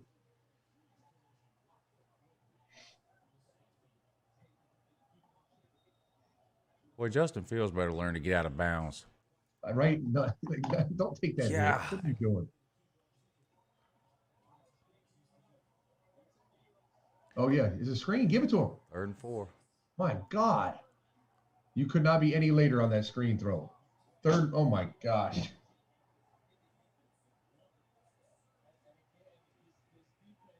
Bog down again. Field goal time again. I mean, it's a screen. How do you not throw it to him that fast? I mean, everyone pinned, blocked, and just lob it to him. Trey Sermon, 15 carries, 206 yards. Feed him. I agree with you, Colorado Buckeye. Right. Thank you for the super chat. Hey, got it.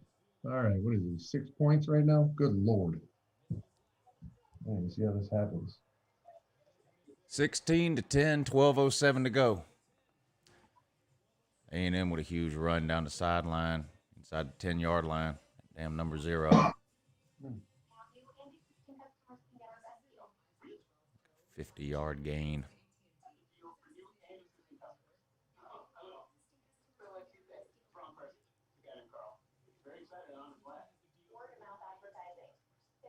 Zach says there's no way Ohio State makes the playoffs now. I'll take that bet. Zach. I will too.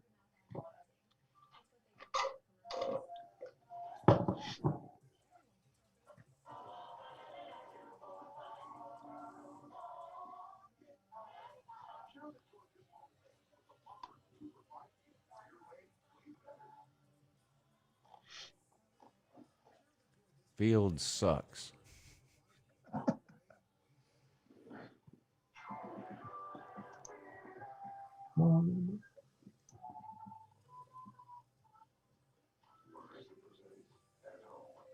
Somebody asked if I root for Florida. I do root for Florida when when I feel like it, I guess. I'm not a Dan Mullen fan, but I'm a Florida grad, so I have to root for him, right?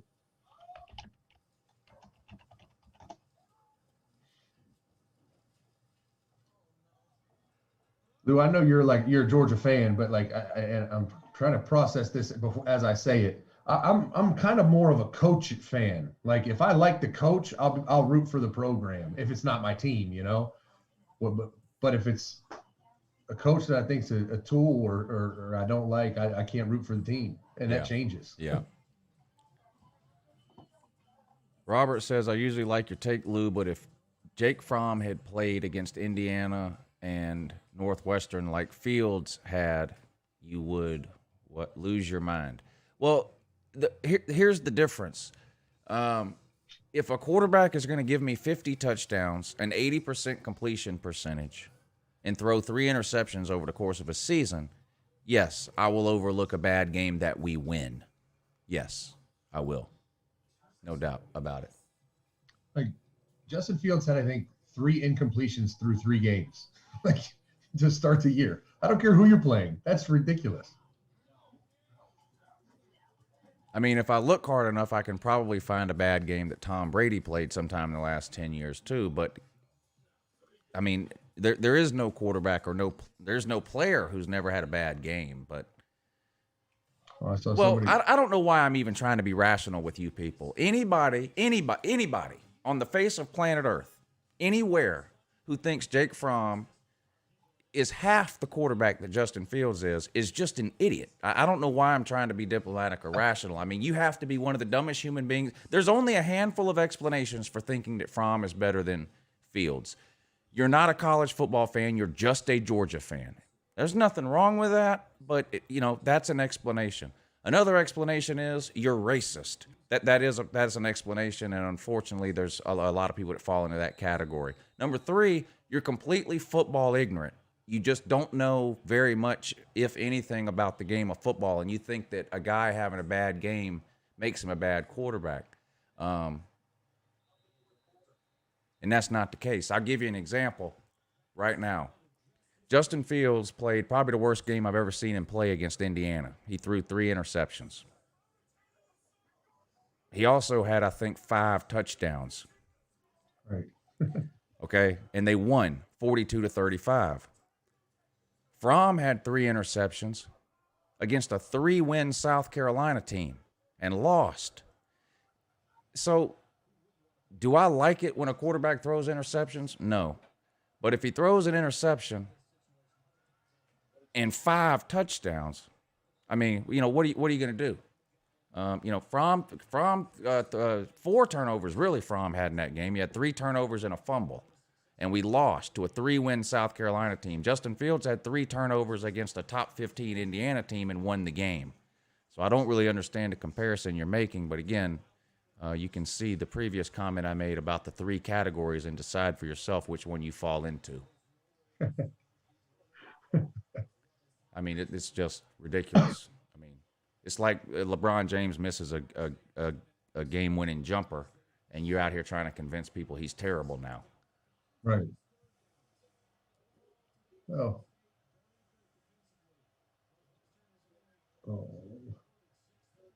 3rd and 4. It's the most astonishing shit in the world. 3rd and 4, and we play the corners off 10 yards. Yeah, I don't understand. I hate that. That's the most astonishing shit in the world. Now, if you're up 2 or 3 scores, fine. Let them work their way down the field. But a touchdown and you're losing. I don't understand. Oh boy, here we go. Uncle Lou, Georgia sucks, and you're talking like they're going to the Natty next year. I literally haven't said a word about Georgia since this stream started. I mean, I don't know if you were dropped on your head when you were a child or if you're still a child. But I mean, that might be the dumbest comment of the day. If you're trying to win that award, then congratulations. You're way out in front.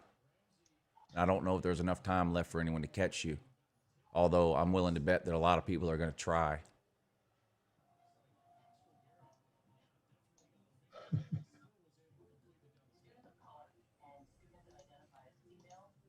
Some people come here just because they like me to yell at them. Hey, I get it. Uncle Lou, you act as dumb as you do in the smack talk groups on Facebook. You act just as dumb as you do in the smack talk groups on Facebook. Here, I got something for you. You ready? Here. English, motherfucker, do you speak it? Maybe it's a second language. I don't know.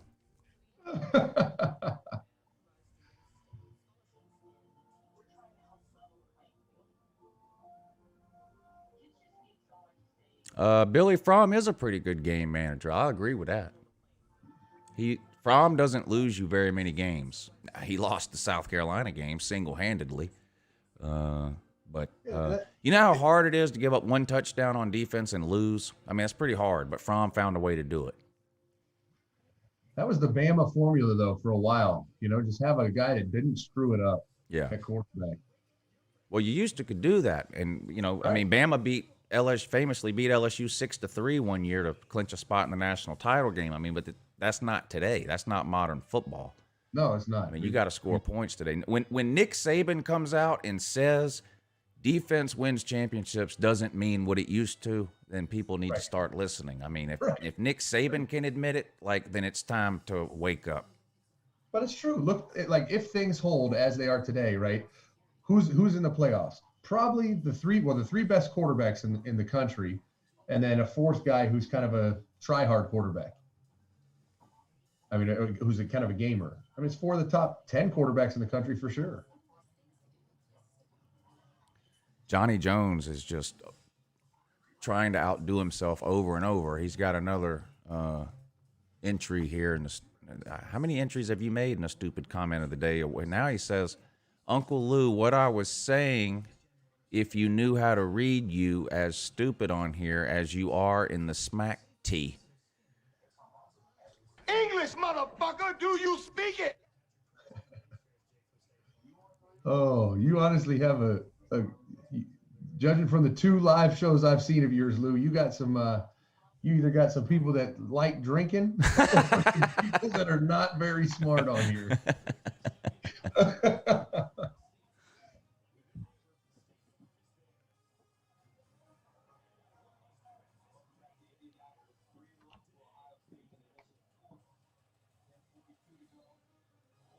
Somebody said I was calling Fields a try-hard. He's not the try-hard. Ian Book's the try-hard.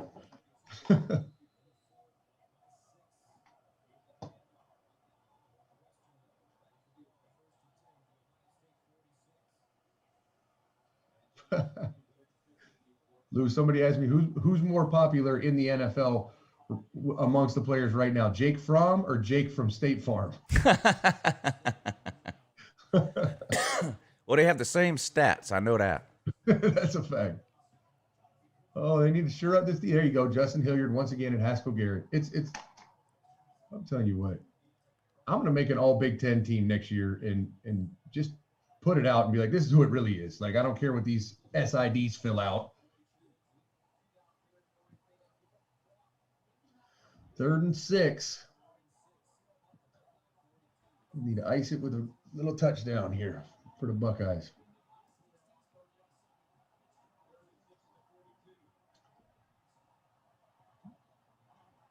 Yeah. Oh, got him.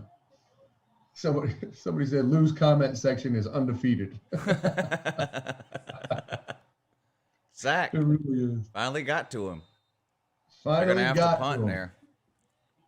9:24 to go, and Northwestern's going to have to punt it away here to Ohio State. Buckeyes up 16-10. Haskell Garrett's playing well.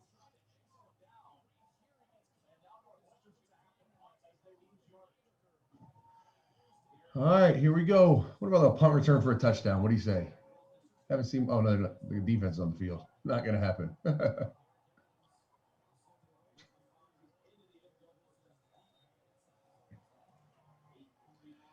Lou, do you ever find it hilarious, like on that play right there, where the gunners, they're going to cover the punt, and they fall for it when the guy standing on the 10 fakes to go catch it? It's like, why are you not looking up for the ball? Right. Like you're punting from the 40. Like, yeah, you notice balls landing inside the 10-yard line.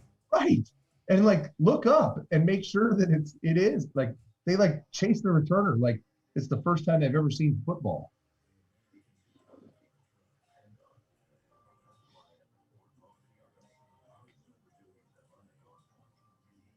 KJ Brackens, thank you for the super chat. He says, what do you not like about Mullen? I hate how he doesn't recruit hard. Well, I think he tries to recruit hard. He's just not good at it. Yeah. I mean, for me, it's like you said, I think he just, like I said it when we did the show the other day, he's just a tool. Like he's just has a Napoleon complex. He's just, I don't know how else to put it. He's just a douche. And so he's not good at recruiting because of it, because recruits see through it. I mean, if you want to say, what is he good at? He's a really, really intelligent guy. Like he understands football really well. He has, he could call a play, but he can't recruit. And his wife kisses players on the mouth. Like it's just weird. Yeah, that's weird. It's weird. I mean, I think he's a good offensive mind. I'm not convinced he's a great head coach. I mean, I don't know what you want. What else really to? Oh, right. I mean, I know I say this over and over again, but if someone is willing to show me a list of head coaches who have been in the Power Five for a dozen years and have 0 conference titles, a list of coaches you think are elite, because they tell me all the time Dan Mullen's an elite coach. Is he the only one?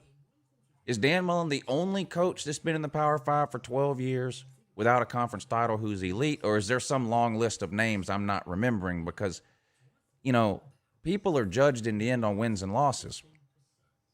And I don't know what he's won.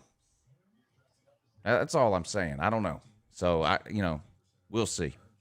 He's, maybe he wins the SEC title today, and I won't be able to say that anymore. But chances are that's not going to happen. Right. I don't like Dan Mullen running off the field when he beats Vanderbilt in Week 11, yelling War Eagle at the reporters because Georgia's playing Auburn later in the day. It's the same thing this week when he said, ask me that question again after we beat Alabama. Of course, Dan Mullen thinks they're going to beat Alabama and all that, but you don't say that out loud to reporters. We know Florida wanted Auburn to beat Georgia last year so that Dan Mullen could back into the SEC title game. We know that, but you don't run off the. I would lose my mind if Kirby Smart in a post-game interview said, "Well, hey, we'll roll Tide because we needed Alabama to beat somebody." Like, I already know that Kirby wants whatever loss to happen that he needs to happen. I don't need to hear my coach yelling the war chant of some other team to a reporter as he's running off the field. It's just his clown level is 1 million. The guy dresses up like Darth Vader for his post-game press conference. I mean, he's just an idiot. I need to find that. I haven't seen that one. Oh, he's an idiot. He's an idiot. But it's funny. He doesn't believe that they're going to beat Bama. It's like an incompetence issue. You know what I mean? It's the same reason he's got a Napoleon complex. Like, he's got to say that stuff because he's like, he knows deep down that they're not going to win. Trey Sermon. He's trying to. So he's not even trying to convince his team. He's trying to convince himself that they have a chance. Okay. Like, you ever heard speak it into existence? That's what he's trying to do. Like, I'm just going to keep saying it. Maybe it'll happen. There goes Trey Sermon again. There he goes. 20 rushes, 261 yards. My gosh. Let's go. Let's run some plays. Let's get some points, boys.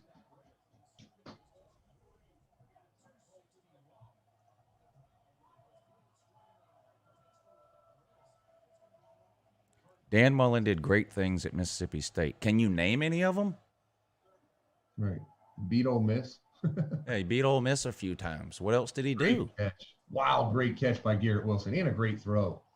All right, you better watch out. They're starting to click now.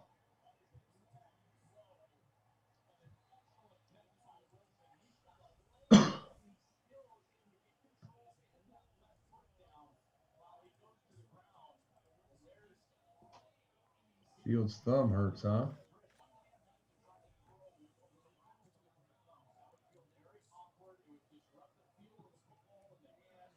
He won 10 games and got them to a bowl game. Well, before he got there, Mississippi State won the West. So I get tired of hearing that. Oh, my God, he won 10 games one time. That's amazing. You guys spend half your waking hours telling me how sorry Georgia is. We average 11 and a half wins a season this century.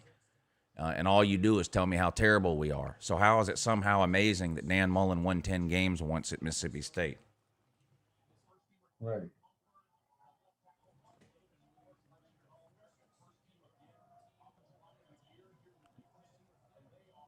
Maddie Sims, figure out how to work Google. I mean, I wouldn't tell you if it wasn't true, but yes, Mississippi State won the West. Here he goes. Keep feeding this kid, Lou. Like what? He's going to have 350 yards rushing. Man.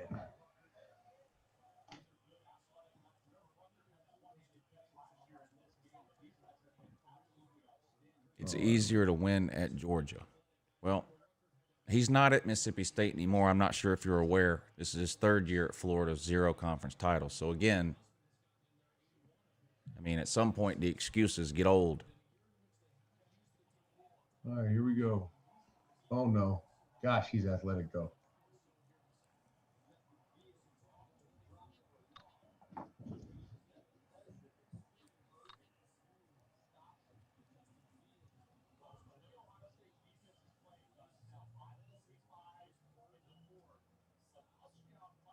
Ohio State is going to get beat first round of playoffs. Well, I mean, I think it depends where they play. I think they would have a pretty good shot against Notre Dame.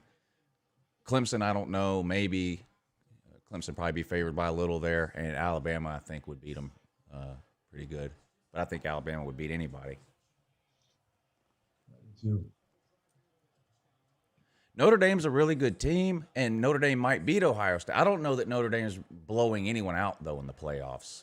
It's just not the style of football they play. Look at this guy. Man, this guy's a beast. It's unbelievable that he hasn't been the starting running back all year. I got to stop talking about it, but it is unbelievable. Like,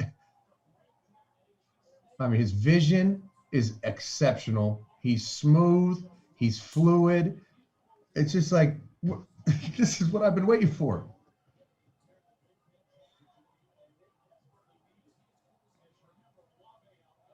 Yeah, Bama's been my pick to win the Natty for about the last month or so. There he goes again. My gosh. It would be 42-7 right now if they just ran Trey Sermon every play from the jump.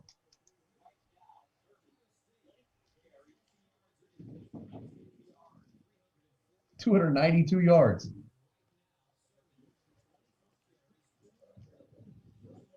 There it is. Eddie George had 314 in 1995. We got 292 right now. What does he need? 23 yards. Get in there, young man. There you go. That was a weird looking play. Touchdown, though. What did the spread end up on this game? 17 by the end of it? 17 or 18. Yeah. They're up. What do they got? Gonna be up 13 13 now. 13. One more touchdown cover.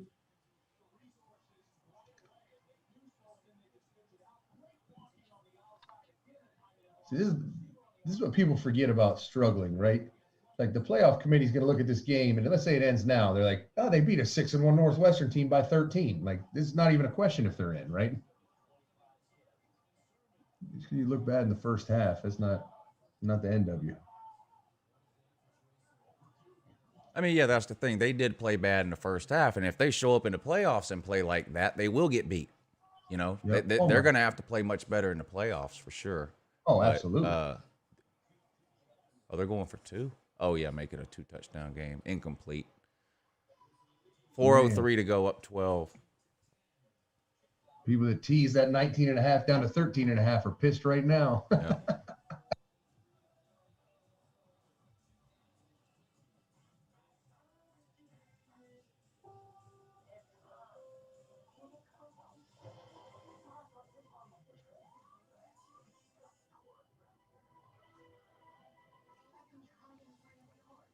Oh, man.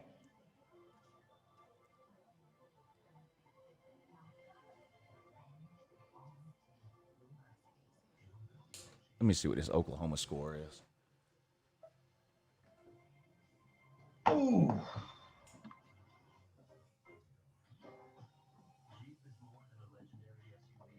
T get to the portal. They're saying Master T's going to the portal. No, this is Sermon's last year. Right. Oh, he can go to the portal. He could come back because they don't the whole eligibility thing for this year, but I doubt he will. Yeah, I don't. How many people are actually going to do that if they're like a fourth year guy? Yeah, I don't think it's going to be as many maybe as I thought it would have been when they announced it. Yeah, right. Like Georgia, I know has already got like 7 or 8 players that have committed to the Senior Bowl, so they're gone. You know, they're not going to come back. That's what you're seeing, right? Players are opting out of bowl games like it's. I mean, guys, you're like, well, you're not even going to get drafted. They're like, no, we're still opting out. Yeah, I don't. Georgia now. Monty Rice, our inside linebacker, I do think he'll get drafted Right. top 3 or 4 rounds. But then we had another guy, DJ Daniel. Yeah. He's okay, but he might not even get drafted. Right. I don't understand why he's sitting out the bowl game. It doesn't make any. First of all, I disagree with it in general. I don't like it. I think you're quitting on your team, your fans, your school. I don't like it. I know why they do it. I get all that, but I don't have to agree with it, and I don't agree with it. I think you should play the games that are on your schedule. I don't like it. No, I agree. And it's more and more players every year. It's not something that's going to get any better. And then you have people that say, well, unless you're in the playoffs, the games don't matter. Well, okay. Well, if a team starts 2-3, should all the players quit after that? I mean, the games are quote unquote meaningless. If you're 2-3, you're not making the playoffs. Why don't you sit the last 7 games out? I mean, where's this going to stop? It's the bowl games now, but like Georgia was supposed to play Vandy today. How is Georgia playing Vandy somehow meaningful, but a New Year's Six bowl isn't? No, that's I mean, I don't understand. Right. If you're, finish the season. Well, what if they get hurt? Well, what if a piano falls on their head? I mean, yeah, they could get hurt. We don't want that, but that's a risk every football player accepts every time they step on the field. I don't think that's a reason not to play.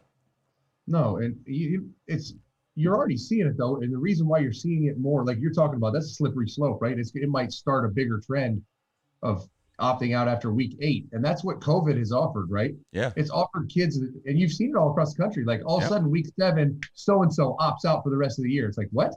Because COVID got worse? What do you mean? Right. LSU had a bunch that did that. I mean, you had guys like Micah Parsons. Most likely a first-round pick. He didn't play all year. Penn State's best player. He just said, well, I'm just not going to play. I'm a junior. Right. I'm just not going to play. I'll just go pro. He just quit the team before the whole last year. Like, what the shit? Get home, Tyreek.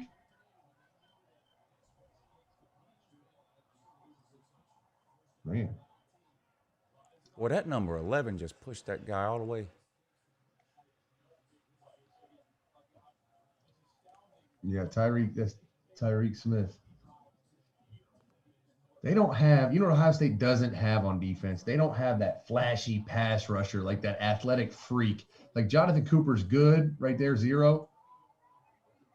But he's all they got.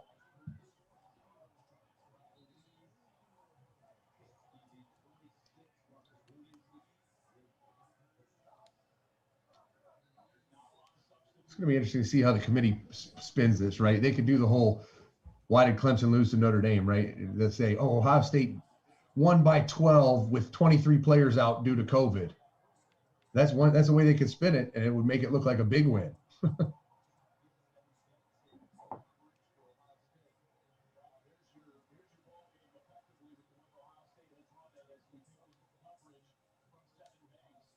This Oklahoma game's getting interesting. Is it? 24-21. Oh, boy. Oh, 20, I got 27-21. Oh, did they just kick a field? They were about to kick a field goal. They must have just kicked it. Gotcha.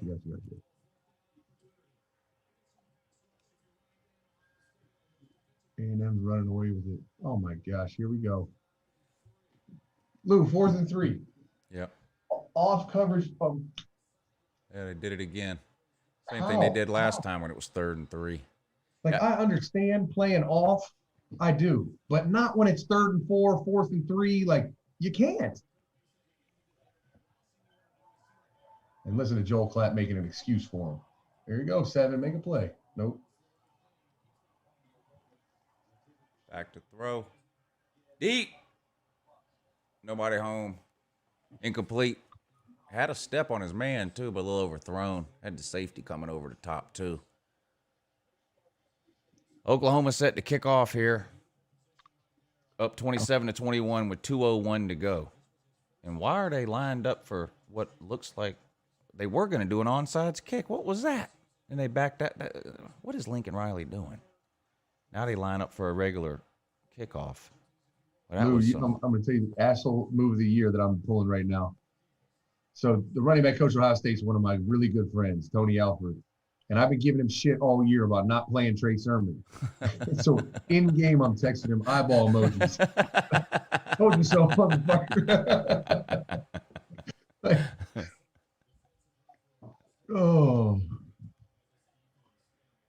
Good for him. Yeah, he opened a lot of eyes to anybody that didn't know who he was before today knows who he is now.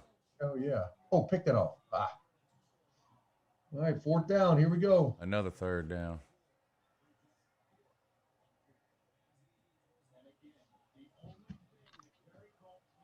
Incomplete. 4th down. Iowa State's got the ball 1st and 10 on the 30. Oh, boy. Sacked, but this is going to be offsides on Oklahoma. Be 1st and 5. Big 4th down play here. Oh. Oh. What a play. Back to throw. Scrambles. Oh! Big hit. Knocked the ball loose. Big Incomplete. Ohio Ransom. State's going to take over. 2:24 to go. Up by 12. Northwestern's got all 3 timeouts. How about the true freshman, man? He's going to be a really good player. I need Trey Sermon to break a touchdown run. I bet on Ohio State at, I think, -17. Yeah, I'm with you. I do too. Let's go. Lathan Ransom from Arizona. They just love him. All right, Trey, let's go. Let's do something. Iowa State back to throw on 1st and 5. Throws complete. Lots of room. Out of bounds up near midfield. We had the ball in the 38 going in, Lou. Come on, man. Call timeout, Northwestern. God, if he breaks one, I hope he doesn't do the thing where they fall down. Right? There's no reason now, right? The points don't hurt you. They can't. It's already a 2-score game. You score again, it's a 3-score game. Right. Might as well score and let people make some money. For the playoff watchers, you know? Oh, yeah. These people that all they do is look at box scores. They say, yeah, that's right. 29-10 would look a lot more impressive. Come on. Break a run.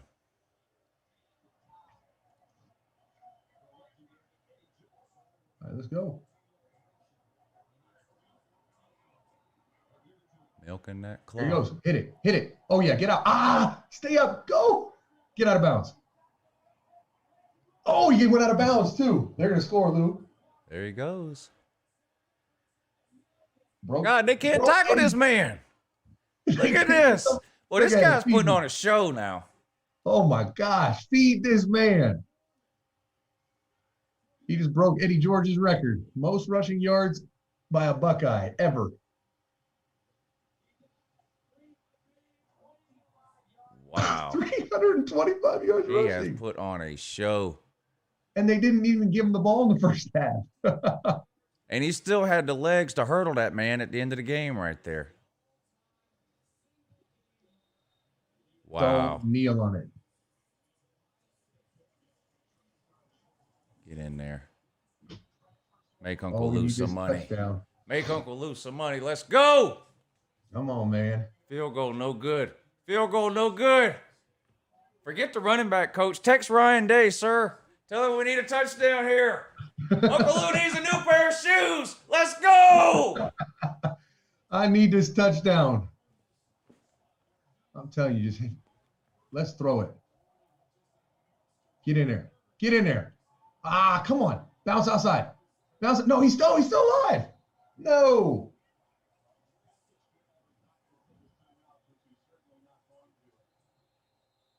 They blew it dead. Would have been 6 points. Yep. God, third down now. Come on, man. Then what? That's clock mismanagement. Oh, no way. Northwestern not even calling the timeouts. No. They're going off. They're walking off the field. It's over. They didn't give up. Wow. I just lost all respect for Northwestern because they cost me money. They should have been using those timeouts. Make Ohio State run the plays. What if they fumble? I'm big mad. I mean, that's unbelievable. I'm irate. I'm besides myself. Well, we ended up getting a good game. I didn't expect it, but it ended up being a good game. And, man, what a show Trey Sermon put on. Unbelievable.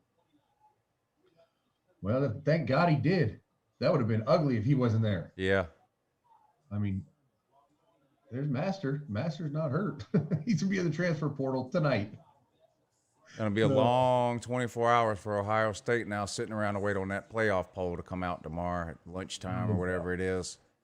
No doubt. I don't see how you – I mean, Ohio State did not play well, but they beat what the playoff committee tells us is the number 14 team, 22-10. They won the Big Ten title. They're undefeated. I don't know how you watch this game if you're the playoff committee and then drop them out. It would be one thing if Ohio State was currently 6th or something, and you said, well, maybe they didn't do enough to move up to 4, but they were 3rd, weren't they? Yeah. So I don't know how now you drop Ohio State out of the top 4. I don't know what anybody else can do today. I mean, maybe Iowa State pulls this thing out. I don't know. What is it, 2nd and 15? Because they're 6th, right? Right. So I don't know, but I don't know. I don't know how you drop Ohio State. My only concern is that the playoff committee put Clemson ahead of Ohio State with a loss, and that told me that they wanted that excuse in their pocket, right? Didn't play enough games. I don't know if they'll flex and use it, but they wanted it in their pocket because in the first ranking, before Ohio State had 2 games canceled, they just put Clemson ahead of them. Like, nope, they played more games. We're still putting them ahead of you.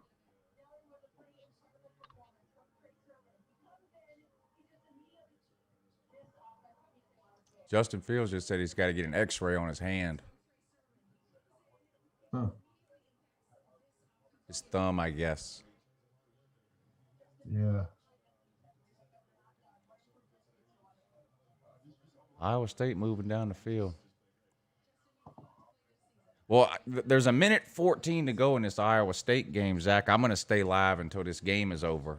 I don't know if you have somewhere you have to be and need to duck out or whatever, but I'm gonna stay on for another 10 minutes or so until this Iowa State game ends. No, that's good. 27-21, Oklahoma's up. Iowa State's got the ball. Minute 14 to go, but it's 3rd and 11. So a big play here. Iowa State's got the ball on the Oklahoma 33-yard line. They better get lined up. 7 seconds on the play clock. They're not even lined up. 4, 3, 2. They get it away barely. Back to throw. Brock Purdy looks down the field, scrambles off to the right, chunks it. Wounded duck. Intercepted. Game over. Oh, man. What a terrible throw. Man, you got to throw that ball out of bounds and try your luck on 4th down. That was awful. Well, you don't have to worry about Iowa State moving ahead of Ohio State. That's one less team to worry about. So I guess Texas A&M is the only issue. Texas A&M or if Florida were to happen to get a fluke win over Bama, I guess you could say that they could argue it. I don't see how you do it, but. Yeah, that's the game. Zach, Huh. Thanks for doing this with me. Yeah, man, it's fun. I appreciate you having me on. This was a lot of fun. Maybe we'll, I don't know, we'll have to wait and see the game times and our schedules and all that, but maybe we can do it again for if Ohio State does get into playoffs, maybe we can do it again for their round 1 game or whatever. Yeah, that sounds good. We'll figure it out. Yeah, we'll stay in touch. We appreciate all y'all tuning in too. Hope y'all enjoyed the show today and enjoyed the games. Plenty more football to come today. Got the ACC title game coming up at 4, and of course the SEC title game tonight at 8. I'll be live on the Patreon page for the SEC title game. So if you want to hang out with me and watch Alabama versus Florida, click the link in the description of the video that says Patreon page. It'll take you over there. Get yourself signed up, joining us for the SEC title game. Don't forget to check Zach out on his podcast, Menace to Sports. You can find that anywhere where you get your podcasts, whether it's Apple or whatever all the other podcast things are. What else you got going on, Zach? That's it, man. And then I'm starting this YouTube channel, Menace to Sports. So check that out if you want. And then we have our gambling platform, Menace to Picks. But if you just check out Menace to Sports, it's all there. I appreciate you having me on, Lou. All right, Zach. Take it easy, buddy. We'll do it again. All right, man. All right. Bye.